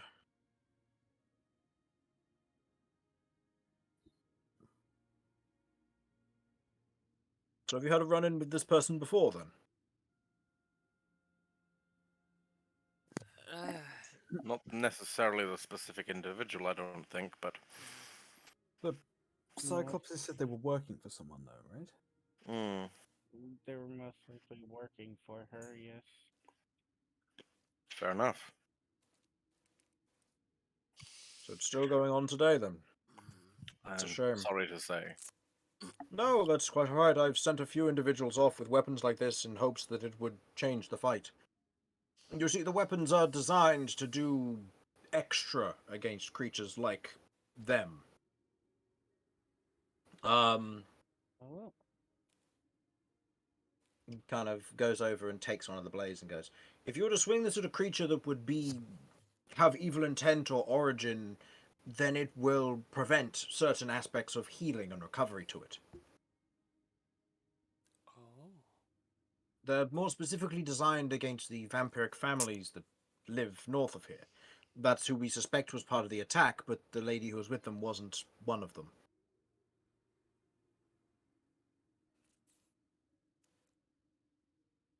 Hmm. So she was sent outside from the family. This lady I don't seems know. All I know is these weapons were made. Or I made these weapons in a particular manner that they would help fight against such creatures. Is there a battle axe around? There is a halberd, a spear, a dagger, long swords, and short swords. There's only one halberd, and Cat's already nabbed that.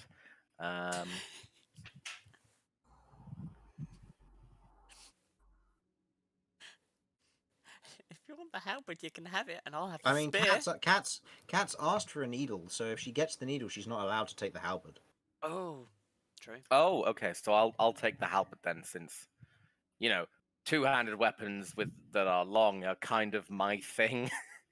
Mm-hmm.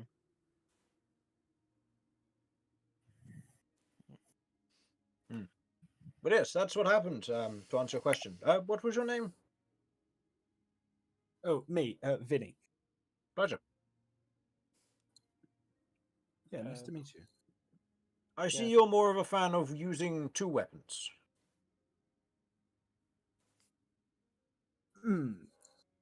Now, strictly according to my rules, I'm only allowed to let you take one. But if you want, I can dedicate your weapons. They won't be as strong as those ones, but they will be workable.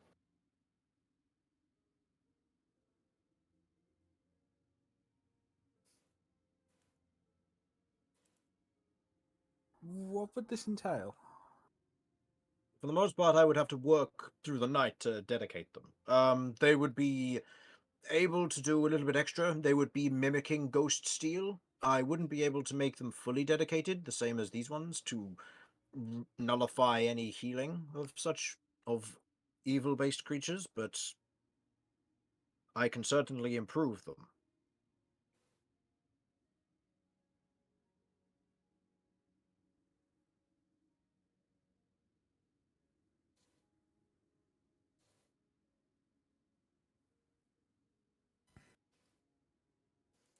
The same goes for any of you. If you have weapons that you prefer to get changed, than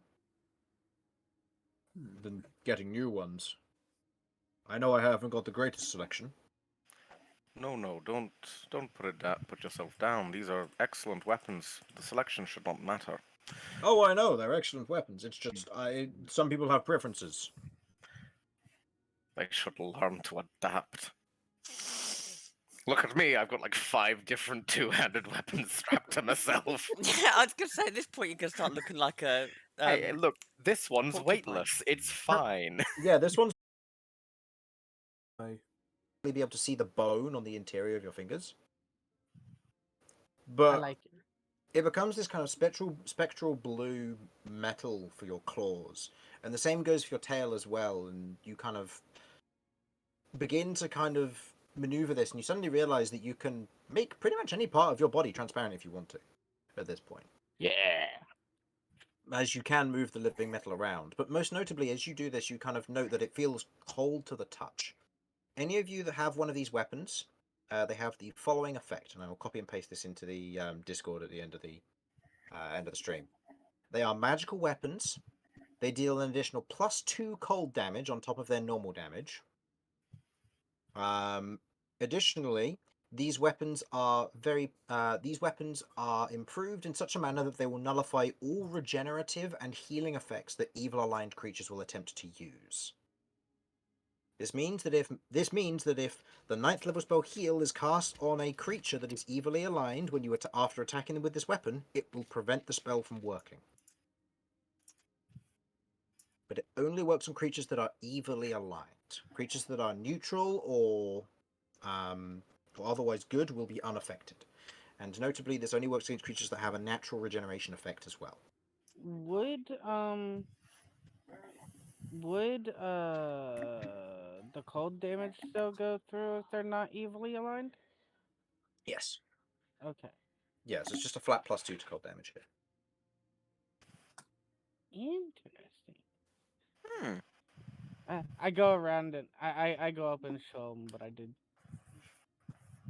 Intriguing. Disgusting, but intriguing. Now, I think that might have a problem if you were to put it into the forge, given that I imagine that's going to hurt. Now I'm tempted.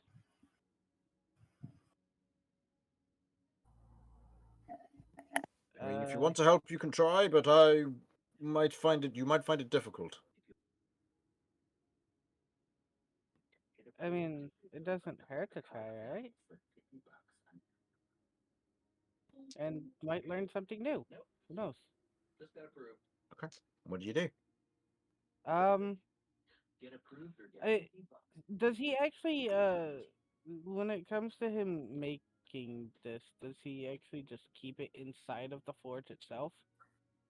Yeah, by the looks of it, he keeps it inside of the fire and then kind of brings it out to the edge of the forge, and the stone just begins to kind of lightly hammer against it. There is no dedicated anvil for him. You get in the sense that if he had an anvil, it's not in here. I see.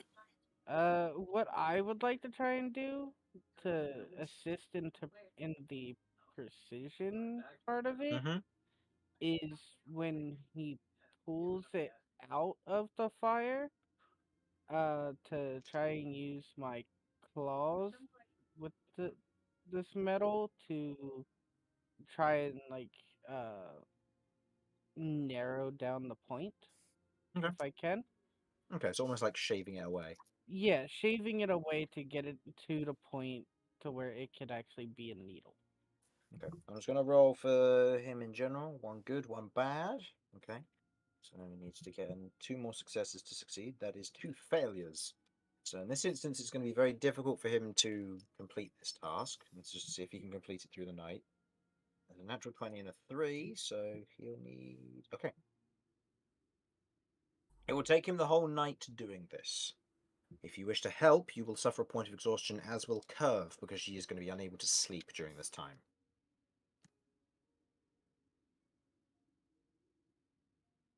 So do you wish to assist him in this? To assist him in getting it to be a point, yes, because it'll help Cat. Okay, so you will suffer a point of exhaustion as a result of this, and I'll say over the course of this, you will also take 8 points of damage over the course of you helping.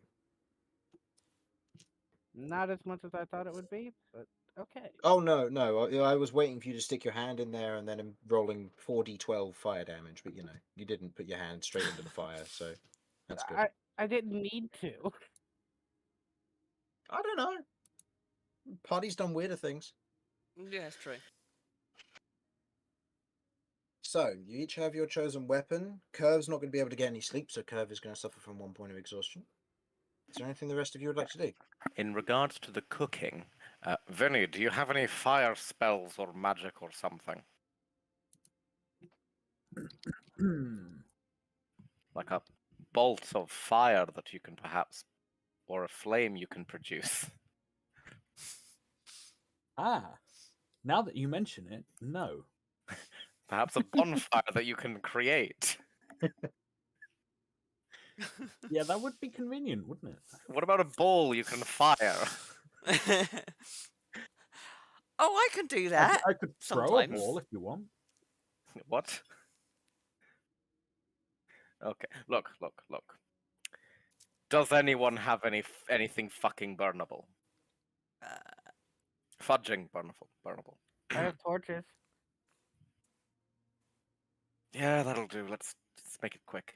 I'm going to make whatever I can that is either A, not fire dependent, or only lightly fire dependent to make. Okay. So that everyone who takes a short rest, if they want to. Oh, I suppose it doesn't really matter if we're having a long rest. Yeah, so we're taking. Oh wait, how about What's- wooden figurines? I'm suddenly very concerned. I have 15 wooden figurines. Yep, Oh, from a for board half of a game. D&D set. Where did you get 15 wooden figurines from? Don't know, but I heard D&D burn it. Yeah, you're right. That's a terrible game for terrible people. Throw them on the fire. Okay. I will say you'll still need the fire because you'll still need to be making food for everybody. Yeah. Using venison. So go ahead and roll me a cooking utensils check. I will say using your choice of wisdom, intelligence, or constitution. Wisdom, intelligence, or constitution? Each of them will have different results. Constitution's so much higher. It just feels like the safer bet. And my main thing here is that the food needs to be edible. This is survival food. Like that's my main thing. So I'm going to be using constitution if that's okay. Yeah, go for it.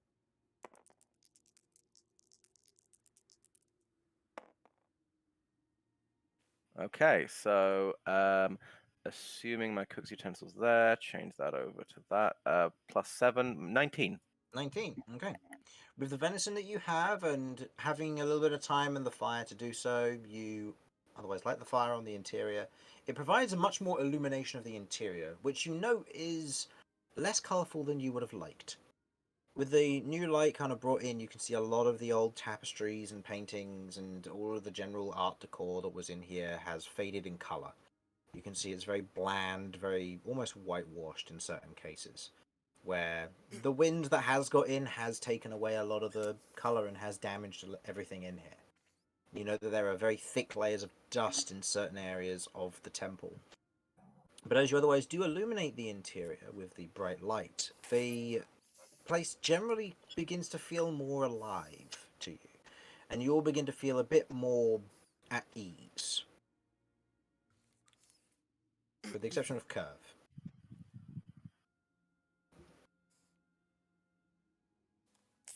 Rip curve.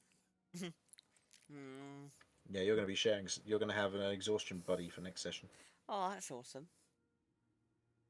Every time someone's got an exhaustion buddy. Can't just have one person with an exhaustion point. Nobody's a frenzy barbarian. Look, I was already her poison buddy. I got poisoned in the same session. That's true. Okay. You prepare the food, and it is very nice. The rest of you enjoy a very kind of gamey venison, various other bits of ingredients and pieces that you've picked up along the way. A few wild carrots, some herbs, some salt. It's nice. Otherwise, cook it all up and everybody enjoys a wonderful meal, which will cover your rations for the day, so you don't have to worry about that. Woo. All right. And working through the night, Kay and Graham otherwise proceed to finish off Cat's needle. To which, Cat, you now have a needle made of ghost steel. Okay. Oh, I realise what this is for now. How did you not? Yeah. Yeah. See, I was able to help, Thank you. and I'm not dead. This is true. You Maybe just I took some am. damage. You didn't get a long rest. You don't get to heal. So any hit dice you wish to use, you may go ahead and do. You may do so over the course of a short rest. As we've The rest of you recover from a long rest over the night, which is very peaceful. The wind is on the outside of the church. There is the occasional sound of pots and pans being thrown against the brick, but nothing changes. Like there's no real disruption here or there. Okay. And all of you recover, hit dice wise. You recover an additional hit dice, so you will recover 4 instead of 3 over the course of this long rest. Cool. Nice. Cool. Okay. Obviously, I was casting Find Familiar. Jeff's back. Is Mhm. Jeff +1 or just Jeff? Jeff is still +1. Okay, thank God. More so. You note that throughout the crystals there are significant cracks on the interior, as if it's spread due to Jeff's death. You need to not let the parrot die. It's an owl. It's an really. owl. Is he an owl now? Yeah, so I can see in the dark. How's that working? God, this day just keeps getting worse and worse. It's It's fine. Okay, this can be a problem. Right. At the moment I'm done with cooking, I am staying up to the point just before I would staying up as long as I can without becoming exhausted to watch Graham work and try and pick up a bit of an idea of how blacksmithing works. Okay. Also, go ahead and roll me an intelligence check in this instance. Oh, Can I- that's so funny when you say jokes like that. Can I theoretically roll one too, since I was helping him? And I was Yeah, also go watching ahead. the entire time. Yeah, go for it. 12. Though I don't want I'm to. not smart. I don't want to learn, but can I take notes for Romulus for later down the line? I'll say, Kat, you can take notes, make an intelligence check as well. And I'll actually say, Kay, where you would have exhaustion, it will give you disadvantage. I'm going to nullify that for this. So go ahead and roll it with advantage, sorry. Because you've been there the whole night. 7 + 8. Because I was thinking, oh, it'll be a flat roll because advantage minus disadvantage. But in this case, I'll... Yeah. It doesn't matter. It doesn't matter. Total on your intelligence? 7. 7? Okay. I'll say where you're working with the smithing, you're not working with the heavy parts, you're working with the intricate parts. I will say that you pick up more to do with jewelers' crafting kits than you do with blacksmithing. It will still be a pass in what you're learning, but the applied skills that you've shown and used are more towards jewel crafting. So, jewellery kits. Or gem cutting, your choice. As for you, Romulus, with your intelligence, you pick up on the basics of smithing, and it seems very similar to a lot of the other crafts, but the movements are the only thing that really changes. You see that Graham has habits, it would seem, where there are moments where he hits the stone, and there's kind of a pause of almost awkwardness before continuing. There is a habit there of working with an anvil, but there isn't one to be seen here. That's fine. Him having these habits gives me an idea of what to do in an actual situation. That's true. And Kat, what did you get for your intelligence? 15. 15. Otherwise, getting a general idea of what you're working with here. You make notes, you take notes. You're not necessarily going to be able to practically do this yourself very easily, but you take it in. Yeah, I write it all down and I give it to Romulus in like some kind of textbook kind of thing. Here you go. Yeah.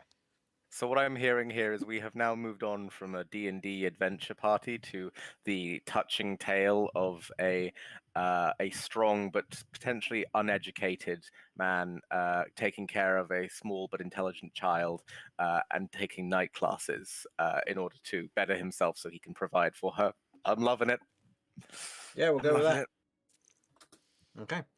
As you wake the next morning, with the sun otherwise cascading, beginning to peek through the windows, there's a moment where you watch, and I'll say at this point, with you two kind of focusing on the forge, Vinny, you kind of see Cat's curled, or Curve's curled up as best she can to try and avoid any like problems, but she's still struggling to sleep. You see that she hasn't gotten any; she's got big bags under her eyes. But as you're otherwise kind of sat there looking around with Kay helping out the forge as well, you note that as the light hits the symbol of what has been identified as Motalin's symbol, you watch as it glows almost this iridescent gold, and you watch as there's this light mist that kind of shoots out from it for a moment before dissipating maybe a foot from the symbol itself.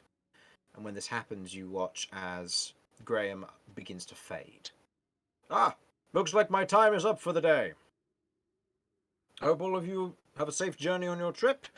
I will hopefully see you again at another time. If not, then do well and do your best to avenge this place. Take care. We'll do our We'll best. see if we can, yes. Thank I hope you. to see you again. Indeed. Good luck. And as the other ways kind of gives a general nod and a smile, the fade happening from his feet upwards, you note that he otherwise disappears. The flame goes out, but the weapons remain. Cool. Even the ones that we didn't take? Correct. Do not touch the ones that you didn't take. I wasn't going to. I was just curious. Confirmation. Confirmation is key, and in this instance, yes, the weapons that you haven't taken are still on the table. Notably, though, they are not glowing blue like your ones. So if he's not around, we don't get the effects.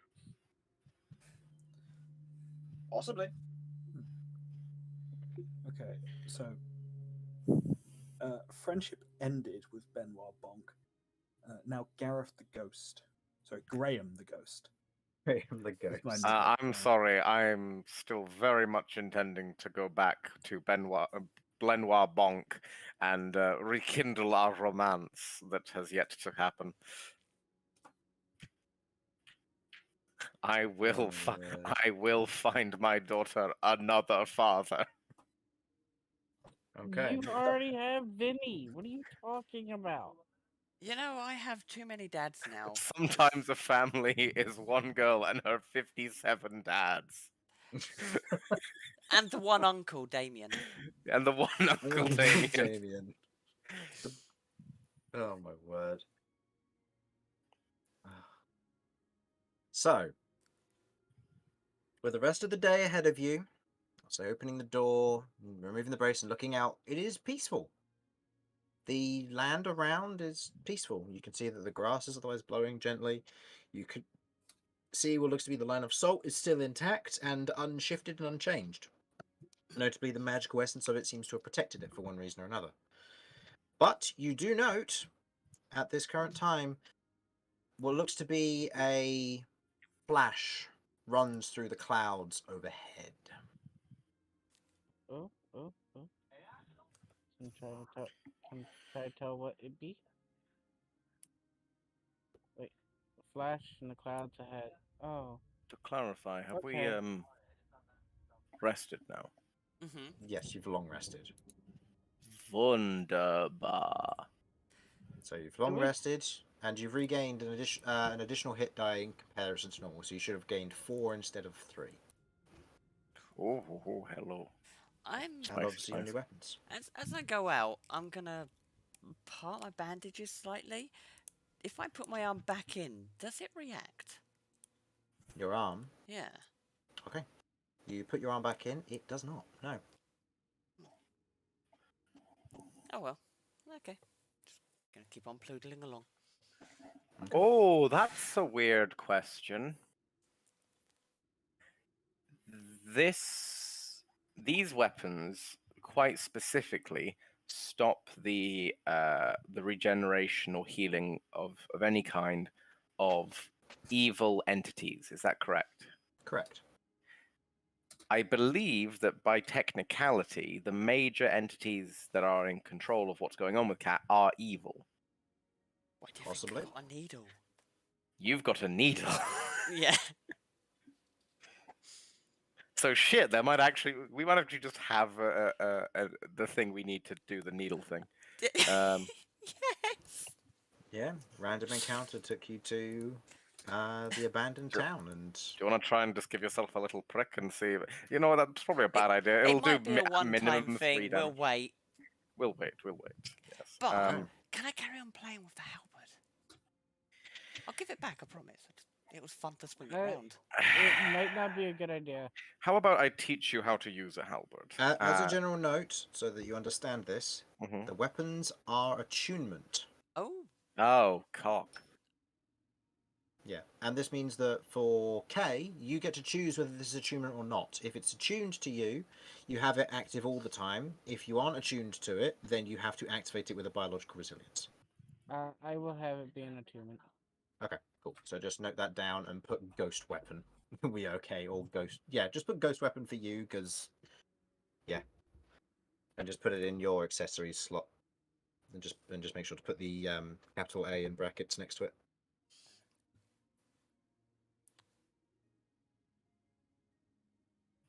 So it is attunement. So if you wish to give it to Cat, you can, but it'll unattune from you, meaning you'll need a short rest in order to reattune to the weapon.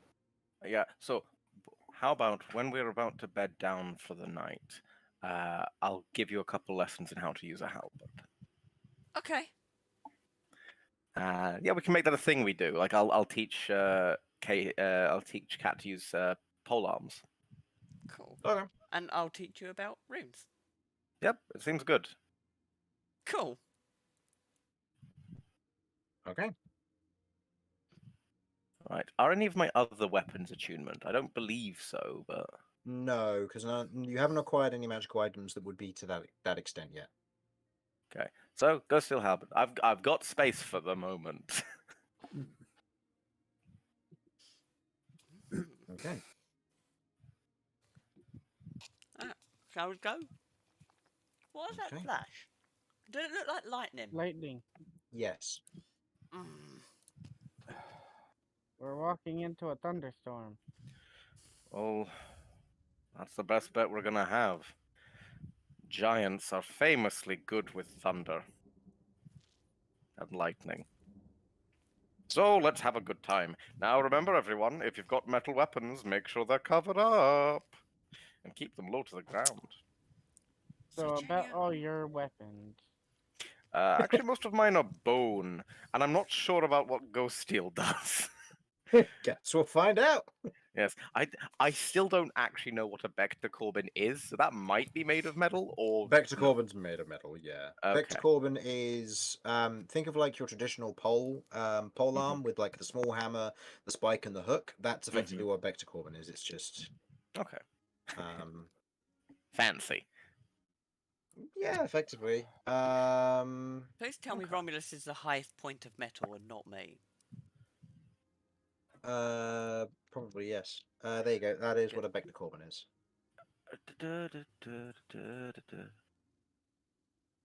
I'm hoping chat can see this. Oh, those things. Yeah, No, they're chat. absolute fuckers. No, Yeah. chat can't. But the thing is, when it gets longer, it's the wooden bit that gets longer, not the metal. So it just gets longer and longer and becomes unwieldy at close ranges. That's why it doesn't do first disadvantage to do damage, because the makes wrong sense. part of it extends. To explain to chat, it's essentially if you took a hammer, gave it a knife, and then sharpened the end of it into a stake, like the back My of the hammerhead. description was better, but oh well. Okay. I'm just trying to, make things clear for chat in case that they end up wanting to know what the hell a Vector Corbin is, and for whatever reason are able to watch a stream but not have access to Google. Yeah, fair. Okay. It's what if a warhammer, a war pick, and a spear Had a all baby. collectively had An a ungodly child. horrifying child. Mhm. Can you imagine trying to like throw that like a spear? Hmm. I mean, No. It's got that like big hammer head, so it's a bit front heavy. Yeah, it's not going to throw very well. Point down like a lawn dart. So, with that being said, who would like to roll the on the random encounters table for your journey? Oh, if wait, I don't know when I last did it, but I do love to roll for random encounters and inevitably roll shit. Go for it. Bring on What the am I death. rolling? I think Vinny was the one who rolled last, and we're going clockwise, so yeah, that should add up. Cool. Is Oh, it yeah, a you're welcome. D20? Just a D20, yeah. Until I move to the new system for how I'm going to do Oh, encounters, that they need went to. wrong. That's right. Yeah. Once I rewritten 19. the system. 19. I Okay. have no idea if higher it or is better or worse, or if it's completely random. For the most part, so you have a general understanding of how it works. It's a bit smattered in between, but higher and lower are worse. Middle numbers tend to be more just to do with the journey. However, Oh, yay! the higher and lower numbers are traditionally just encouraged encounters, so I'd like you also to roll me a d8, please. Oh, joy. 7, 7. 3. Okay. Okay. So, continuing on your journey closer towards the base of the mountain, the rain begins to pick up a bit more. The wind, similarly, picks up more heavily. And you begin to see kind of harsher, heavier flashes that begin to more thoroughly breach the surroundings. As you're otherwise moving through this environment, finding it a little bit more difficult to talk and finding your way being a lot more difficult, who would be perceiving at this current time, keeping watch? I believe, Kay, you've been doing that? I have indeed. Okay. Go ahead and do that, and remember this, make me a survival check. You are making it with disadvantage, so if somebody wishes to aid you, they may go ahead and do so. Is that a Diva or just a Romulus? Aid Romulus. Okay. I will try. Okay. Cool. As we are traveling, I don't suppose there's going to be any good hunting during the storm. Doesn't look like it, no. It'll be The difficult, main you thing- can try. Yeah, I mean the main thing that I 15. can do that might work is shoot down birds, but there's not going to be any birds out. in the heavy Well, rain. most birds would No. end up going to their nests, so you may be There able are to like. there are a few pockets of woodland around here, but they're not heavy. So you could Okay. spot a nest and just fucking shoot them. Yeah, okay, I could climb a tree in a thunderstorm. That No, could no, work. That sounds like a good idea. Yes. As I just said, you could shoot the nest and hope you hit something. In a horrible, like you just fucking ruin that bird's day. You'll most likely fire the arrow, and then the wind will just take it away, and you'll be like, "Oh man, goodbye arrow." I didn't say it was a good idea. I'm just giving you Mm. options. Now it's okay when you're trying to keep watch, but you keep kind of the rain is the thing keeping you awake, and watching is the thing that's stopping you. Is the thing that's putting you to sleep. There's nothing out here from what you can see.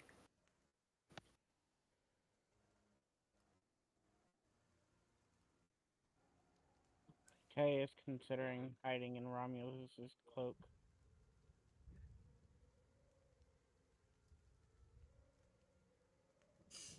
Oh, his mantle. I heard no objection.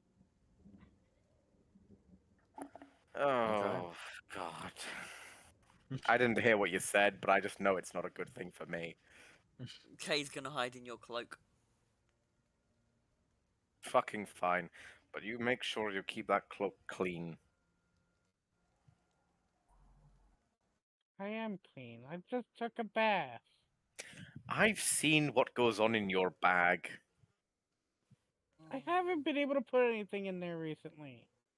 Cat chased away my food. They fled. You made us not take them out. Well, I mean, considering you didn't want to kill anything that had innocence with the spider people, why suddenly the urge to kill these when they were fleeing? Because I'm hungry. You could have had some delicious, delicious spiders. I wasn't hungry. Oh, I guess that makes sense. But if they're fleeing, I think they have the right to flee. That's fair. I agree. I'm just saying. Kind of a 50-50. Anyhow, let's continue on. I've got a 15 on the survival. Okay. He's hiding, so... Yeah, with the survival, you managed to keep a good heading in the right direction and carrying on.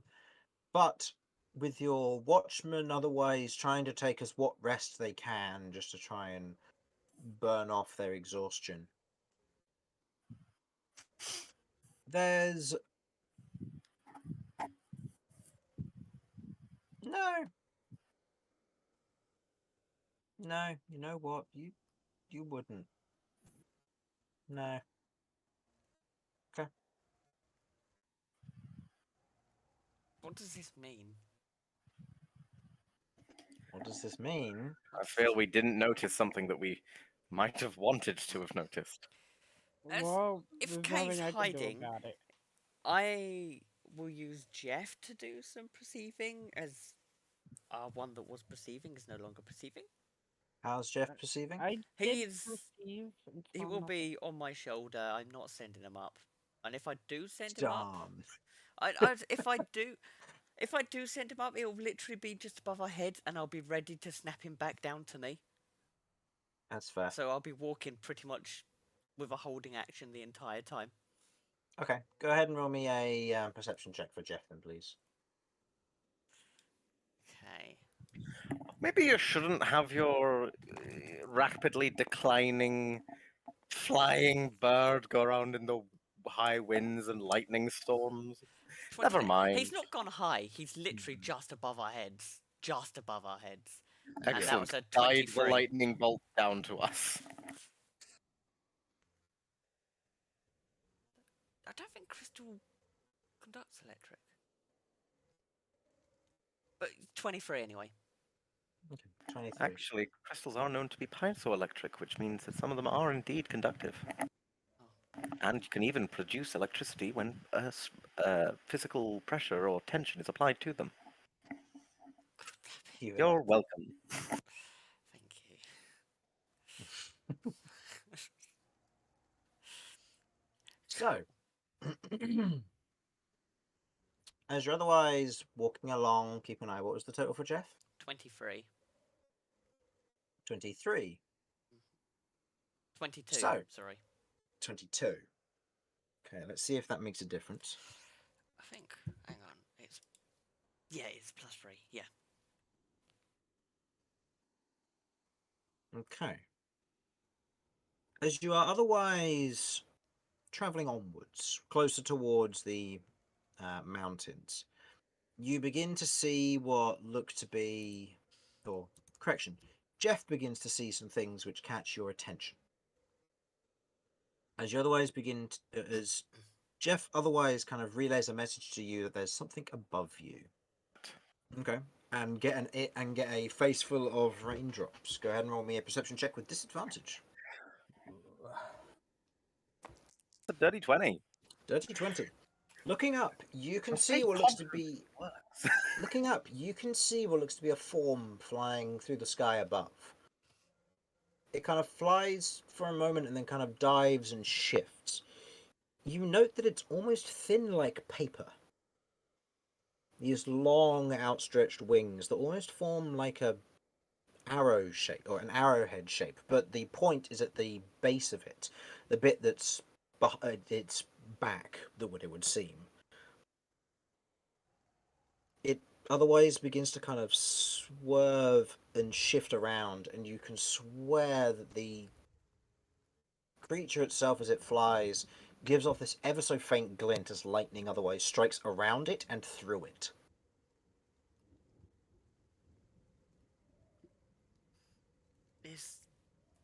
I'm so confused. Is it in danger? Or are we in danger? Or is it just vibing? Maybe it's protecting us from the storm by absorbing all the lightning.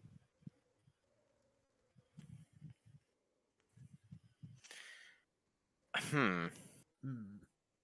I mean, we're still getting rained on, right? Yeah. It's not like directly overhead. It's overhead, but it doesn't seem to be like stopping the rain from hitting you. No, But the lightning seems to be Hitting it. hitting it. Going- Yes, does it seem to react at all to the lightning hitting it? it shines for a moment, but then that's it.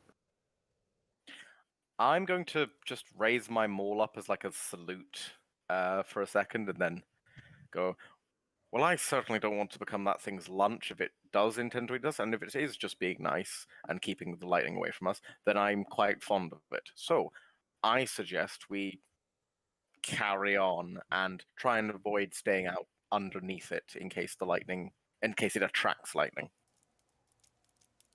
Okay. Like, don't get me wrong. I do kind of want to. I can't think of any way to interact with this thing if it's high up in the sky. We could shout Okay. really loudly. Yeah, I don't know if we want to interact with it here out in the open as well. Is there any sort of nature or arcana check or something that any of us can do to try and work out what this thing is? I will say, Romulus, you're the only one who could, if you want to make a nature check. I don't think anybody else would have had a possible interaction with this. Even with Cat being a learned reader, I don't think anybody else would have potentially Alright. done anything. Nature check. It's not high. 14. 14. There's not much that you can think of. There are a few things, but they don't seem to necessarily match the criteria here. You know that there are legendary creatures such as rocks that do travel from one place to another, massive birds, but they tend to be more like in the shape of an eagle. So it's probably not that. You've had interactions with smaller creatures, but this is diving between clouds. This is a massive creature that's very far up. Hmm. There's not much that comes to mind, honestly. Nothing that really conducts electricity necessarily.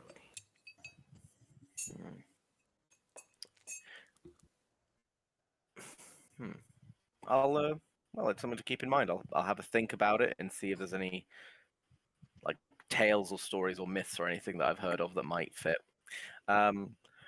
There's not much we can really do to try and interact with it, so I think our safest bet is to just carry on our way and thank it if it on the basis that it seems to be the lightning seems to be going to it rather than us. Mm-hmm. Okay. Just keep poodling on then. Okay.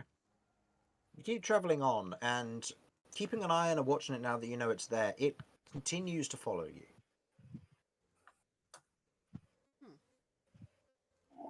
A few hours go by, it's still following you, but you're making good progress. And it's at this point that as you're otherwise kind of reaching the edge of the kind of the rolling hills, you are now moving into the lower mountainous territory.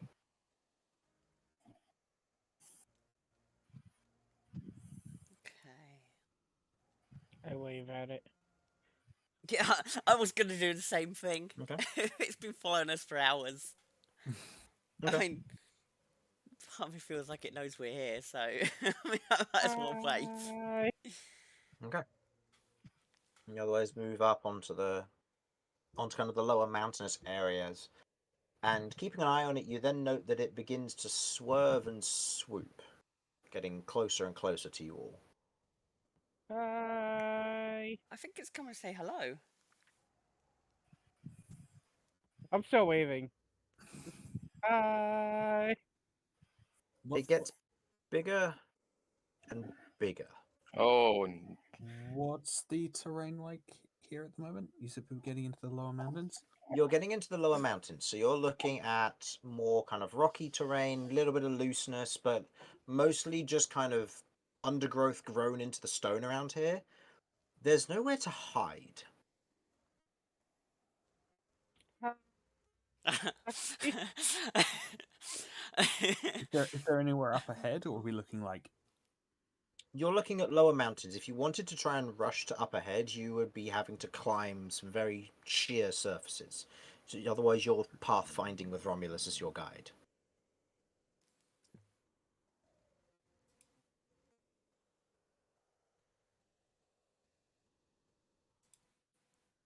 I don't know what to do here. Uh, I wanted to wait until it gets closer to try and judge its intent, but I don't think Oh, I can from the distance that it's at. Okay. Do we have an estimate of how far away it is at this point? It's getting bigger. so it's definitely And getting we'll closer. say that you could see it in the clouds previously. Like it was like a dark speck in the clouds with flashes of lightning traveling through it and around it. Now that it's getting closer, it's continuing to get bigger and bigger. We found a dragon. This is bad. I don't regret waving at it. I mean, I can't outrun this. Especially not in mountains. No. Okay. I, Hmm. I guess brace for impact? It might be just coming to say hello or eat us. Yeah, as it is, once it gets like, once it gets close enough to where I can see it a little bit better, I want to try and see if I can gauge its intent. Okay. I'll say go ahead and roll me an insight check. Romulus, go ahead and roll me another nature check. Oh boy.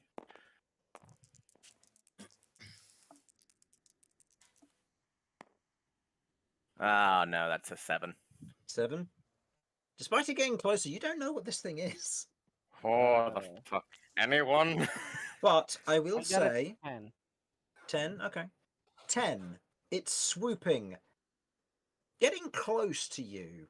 Its intent's hard to read, but it's going almost directly for you. And in terms of size, we're looking at about about 80-foot wingspan. If it wants to eat us, we're too small for us for us to If it give wants it to kill very us, much we're already dead. Yeah, there's also that. So I'm just gonna keep waving at Hmm. it. Now, Hi. now that it's getting a bit bigger, can we make out any more of its features? Yes, you can. You notably see that its legs are otherwise very much tucked underneath its body. You see that the large wings that you can now clearly see are in two sets. A set of two more controlling, directing fins along its spine, and the otherwise two massive wings that are now stretched out from end to end. You can see that it is covered with these almost tiny metallic-looking spikes along its body. Two large horns that kind of curve down to either side of its head, and a large draconic-like snout. As you may have suspected, this is draconic in nature. Oh, joy.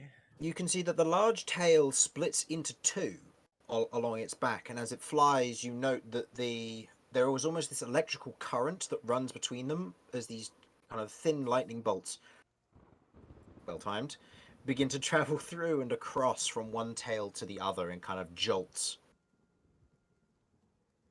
As it otherwise flies down, as you're all kind of prepared for this and impact, you watch as it otherwise swoops and turns at the last second, beginning to kind of pull to a stop as it lands on one of the nearby rock surfaces and kind of looks back at all of you before kind of turning, the wings folding upwards into almost this large Spinosaurus-like fin to it. Hello there. Hi. Can we help you? You're looking at this draconic figure, saying these things, kind of shouting them out in the rain. You're taking in the size of this creature. It's old. Very old. As it otherwise looks down at you, kind of moving towards each of you, it lowers its head towards you all, to which it almost breathes out this almost burnt ozone lightning smell from it. kind of lifting its head back up. I've been following you for some time now. Oh, well, Uh, it's nice to meet you. Can Says I this in common. can I get a can I try and see if I can get an understanding if it's more than a couple hours that we've noticed?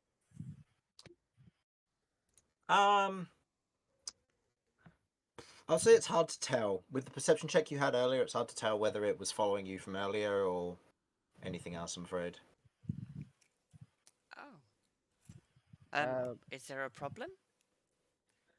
Are we doing something we shouldn't be? You're just surprisingly close to the mountains. Very few come along here nowadays. I'm Oh, curious as to why adventurers are coming this way.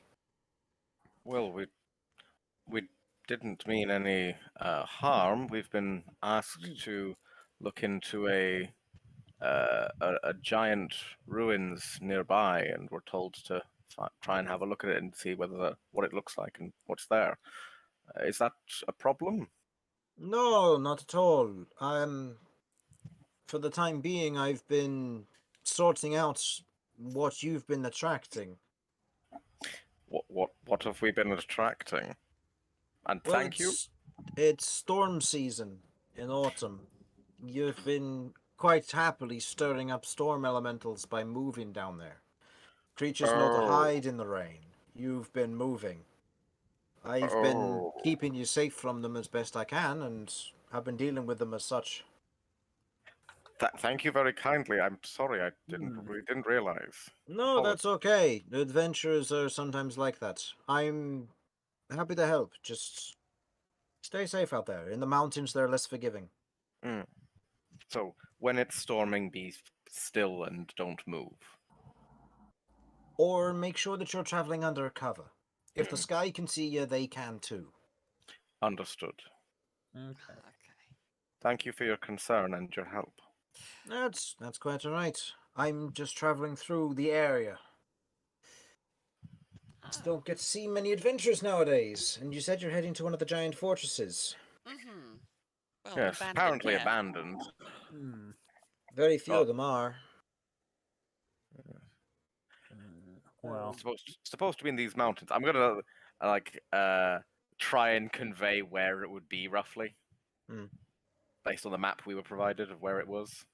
That one will be outside of my area of expertise, I'm afraid. Oh, it's fair enough. I But don't dwell in the mountains all that much. I more live up there. Kind of nods to the sky.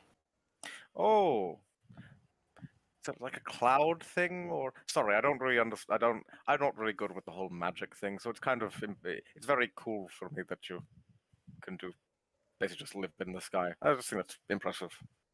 It's interesting. I can't reveal too many of my tricks, No, no, for safety's sake of my of course. brood and such, but yeah, it's nice to live up there, and it's interesting to have somebody travel so close to home.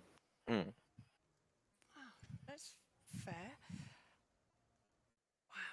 I've never actually seen. This is really cool. It's really cool. I've got a question.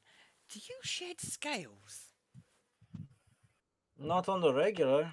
Oh, okay. My scales, and what is it otherwise flutters. You note that the part of its body where there would be scales, as it does so and kind of shifts, you note that it's more gel-like. Oh. And Oh. it's not transparent to the point that you can see it, but it almost looks rubbery in a way. It's not scaled, it's skinned in a way. oh, can I touch? Can I touch? Please, please. I'll I'll refrain from that. As much as you are friends and I've helped you, it's It's a bit impolite for someone to odd. just start touching you.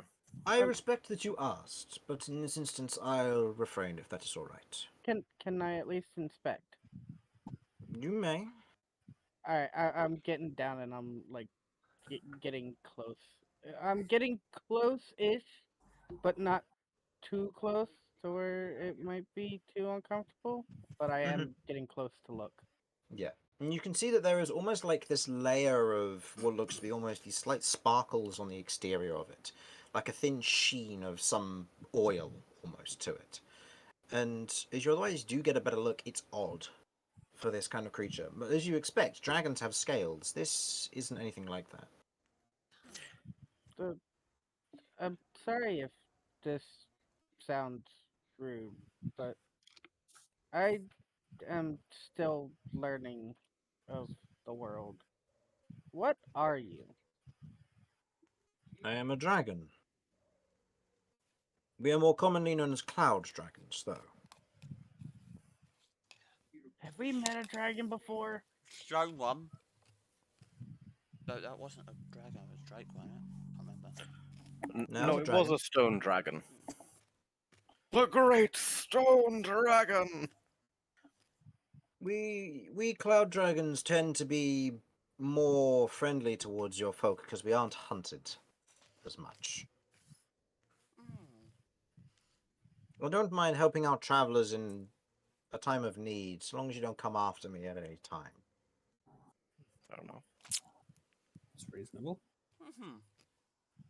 I'm more of a if you don't harm me, I don't harm you type of person. Same here.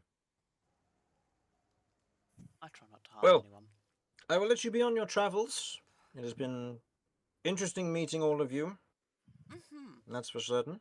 Can I ask a couple of questions quick before you head off? Make them quick. I do have said- things I need to get to, I'm afraid. No worries. You said this is out of your realm. Yes. Thing. Could you give us a rough make sure we're going in the right direction? If you could just point a direction so we know we're going correct. You were walking in a little bit off course. Head a little bit more due west and you should arrive at them, but I'm not certain exactly where you are aiming. It's more of a general area from what your friend was saying. Mm-hmm. They seem to have a general understanding of the mountains and where to go from here. Okay. Well, thank you very much. Do you have a name? I do, not one to give out, mind. Ah, But fair you can enough. call me Yoon. Yoon. You. Pleasure to meet you. I am Kay. I'm Kat. Romulus. Vinny. And Kurt. Pleasure. I'm Kurt. I don't mean to be rude myself. I understand that dragons tend to collect things. Hmm. What can I ask? What it is that you collect? And I'd like to provide some sort of remuneration for your kindness in keeping us from, well, getting crispy fried by lightning. So if I happen to have something that matches up with your interests, I thought I might provide some. Most dragons collect gold. Mm, I myself do not. mm. Collecting gold is rather meaningless. They're valuable, yes, but they're not really workable inside of clouds. Hmm. What I like to collect are rumors, names, whispers, things of interest. I think I've got something you might enjoy. Do you mind if I approach? By all means, if it's easier to say. I'm going to approach and I'm going to whisper in a way that means that literally no one else can hear because dragons have incredibly high perception, so Yep. presumably can hear really well. That's why I can talk as quietly as possible. Excellent. I'm going to read I his am- lips. With my face pointed away from the rest of the party, I'm going to tell him about what's going on with with my siblings and I. Oh, okay. Oh yeah, I'm going hard on this. Interesting. It is something fun to hear, and I look forward to hearing of your progression. Well, if you ever wish to be involved in a rumor, I'm looking for somewhere to hide something, if you catch my meaning. I've done a favor for you all today. Fair enough. Taking another would be impolite of me, I believe. Of course, of course. Thank you again. And I will also give a whisper. Okay. Uh, because I do not understand their abilities to the fullest, I will give him a whisper of what I know of Crow. Of who? Crow. Crow. Crow. Yeah, Crow. Oh, sorry. Yeah, sorry. My brain was like, what, the birds? I know plenty about crows. No, my Okay, Crow. no, your crow. Okay.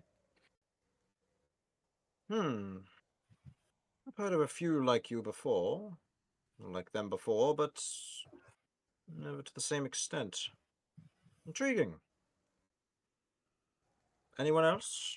I mean, I think I'll go over and I'll tell, and I'll give the justification as to why I asked about the dragon scale. Wasn't Yeah. being rude. Okay. oh yeah, no, that's fair. In regarding to needing the material Yeah, and why. yeah, exactly. Hmm.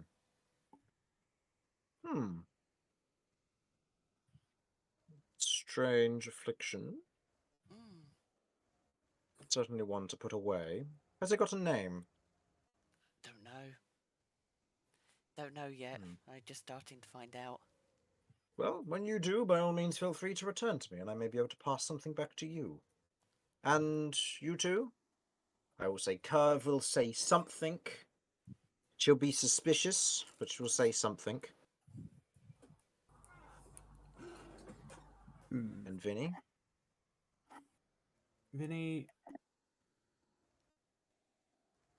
will approach and will say, and in a way that the others cannot hear,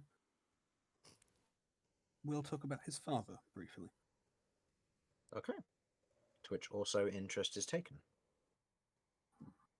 Well, thank you all very much for your payment. These will be wonderful collections to my memories and my hoard. You all take care and have a good day. It's been most interesting meeting all of you. And thank you for keeping us safe. I'd kind of like hold my hands out as if trying to handshake, maybe a claw? Question mark? See if They that's- nod. I'll nod Because back. And going to back up for a moment against it so that all of you are out of range before it does this. I wish you all farewell.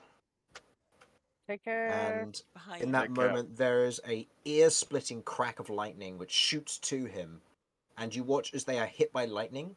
Their entire form is pulled almost to a molecular level, and they disappear. And as you look up where the lightning originated from in the cloud, they currently fly. Huh. That was cool. See, not everything wants to kill us. Okay. As you move into the mountains, night begins to fall. I would like a survival check, unless anybody would like to try and achieve a method for gaining cover this night. Besides for sending out rats to find anything that may be available. As we're getting near So yeah, mountains, make an investigation check for the rats. So -4 on this, without exhaustion. And go on this? as we're getting near to mountains, this would kind of start to be my territory. Yes, right? it would. Yeah. I would like to try and use that knowledge to find somewhere that would be safe, be that trees that might grow up on the sides up the mountains as it begins to elevate to create a shelter with its roots, or cave systems that I might understand to be in this area based on the local geography, that sort of thing. Yeah. Okay. Go ahead and make me a survival check. In this Survival. instance, the DC is just lowered because you are working with your favorite terrain. The rats find several caves and nooks that would fit Kay and the rats. The rest of your party is a bit big, unfortunately. 17. So your rats find a few good hovels for you to work with, but as it stands, most of the hovels that they find, unfortunately, are quite small. Okay. Okay. But at least you know that if you need a hiding spot, you know that there are plenty nearby. Yes. And Romulus, 17 was it? 17. Moving further up and kind of getting a general look around, there's a moment where you kind of pause and point as you do see the beginnings of treetops a little bit further in, where the mountains must form some form of divot or join at the base. And as you otherwise begin to move up and through, it takes a little bit of extra travel, which into the night does make it a little bit more treacherous for you, but you do eventually arrive at what looks to be a small woodland area. There aren't necessarily roots to provide cover, but there is tree cover. Mm. Excellent.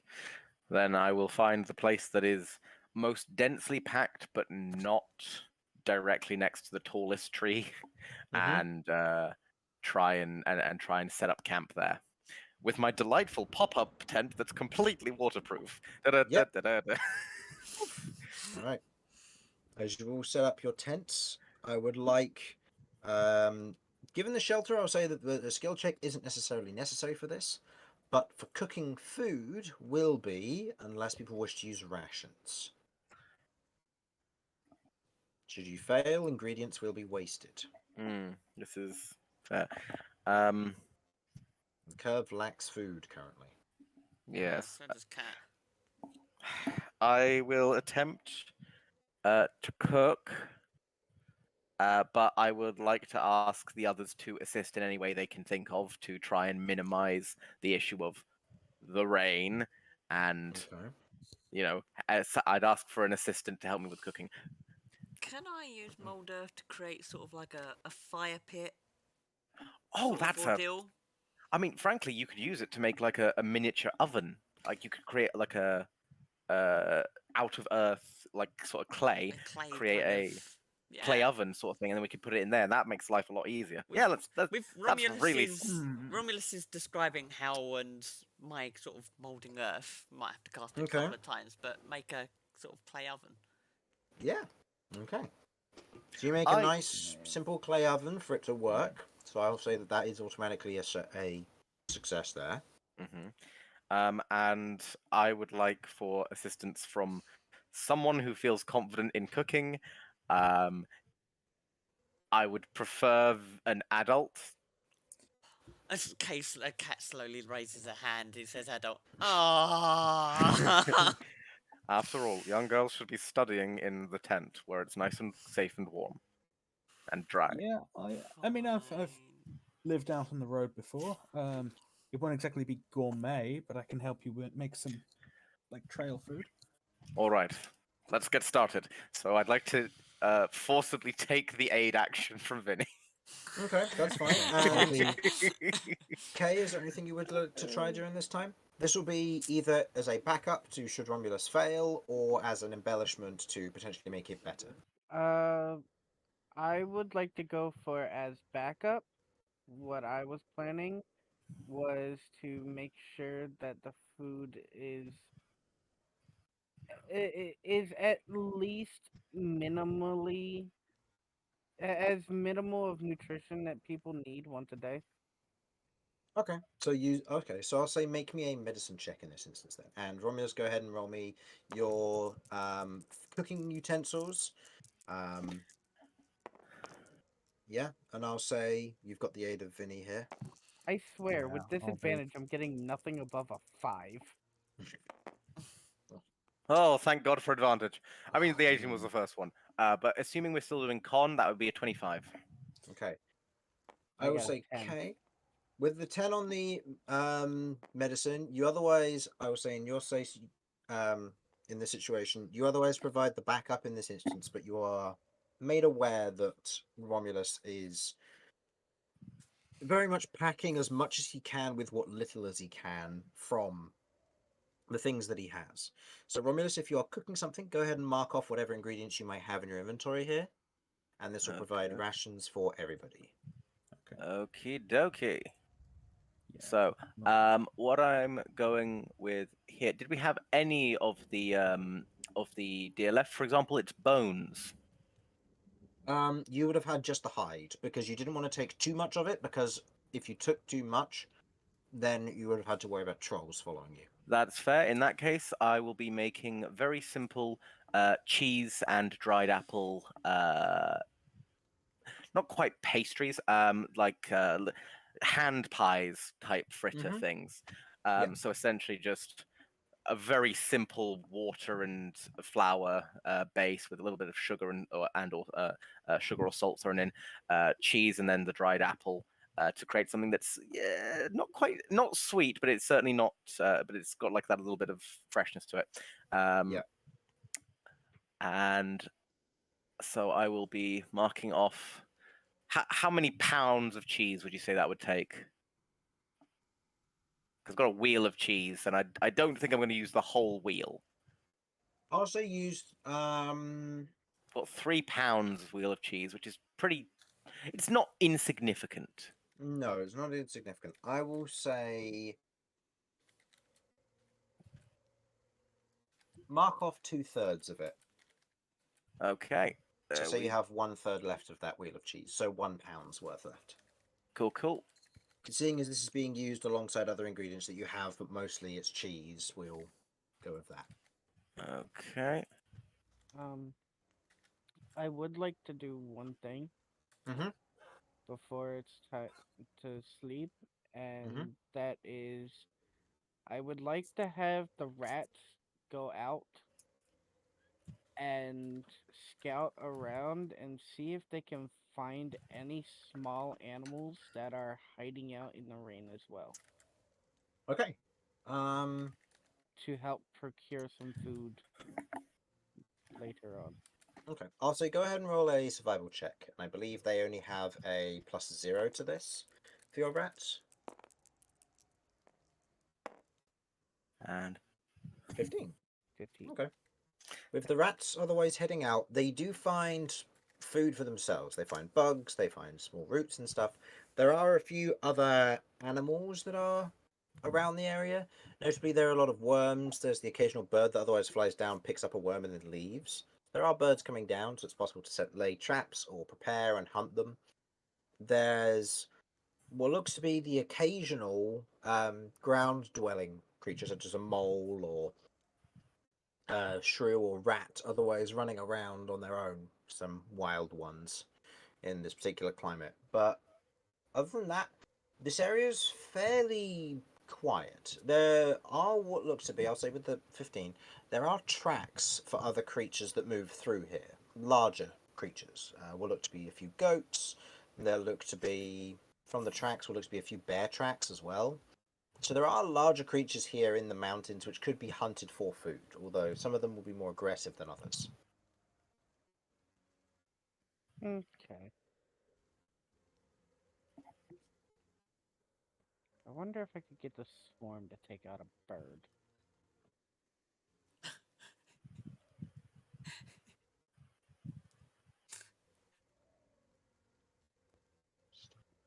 We'll figure that out at another point.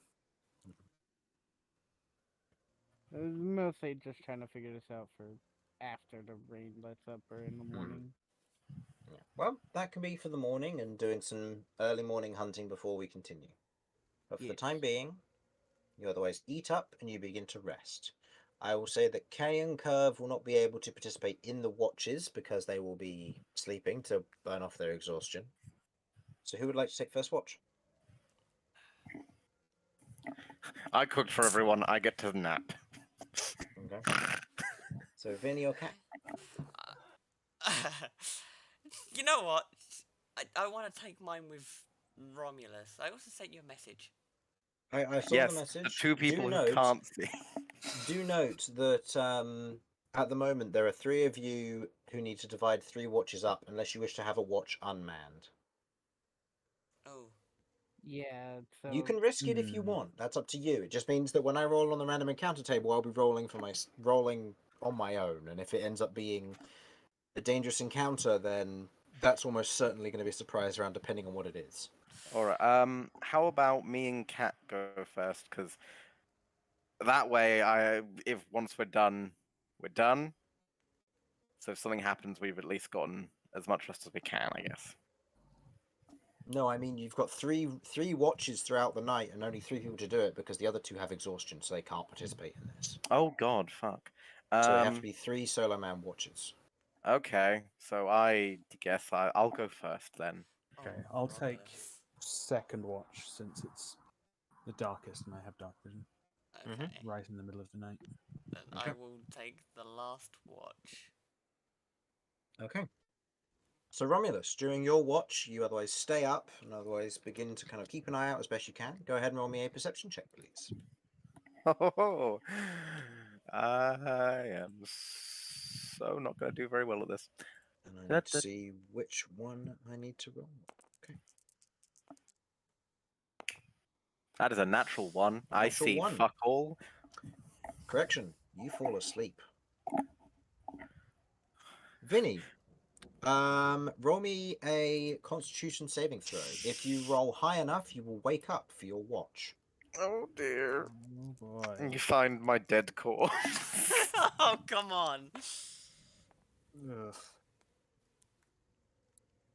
Total Constitution, that's a 10. 10.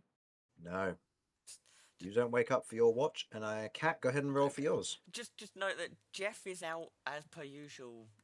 Also Yeah, watching. So Jeff will be keeping watch. But that will be it. So go ahead and roll Okay. for your Constitution save to see if you would wake up during your third watch.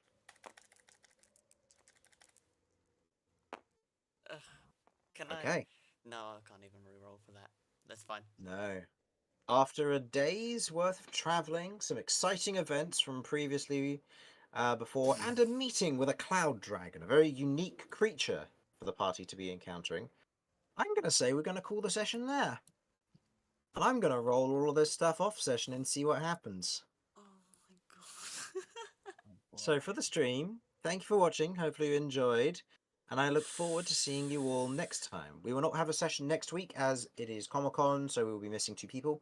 But we will then be back the following week on the 5th? 4th. Fourth. On the 4th, when we will be doing D&D again. Jamie, were you able to make the 4th? Yeah, I can do the fourth. Yes. Yeah. Cool. So we'll be back on the 4th when we will be continuing this, and the story shall continue. Thank you for watching, and bye-bye. Bye. Bye.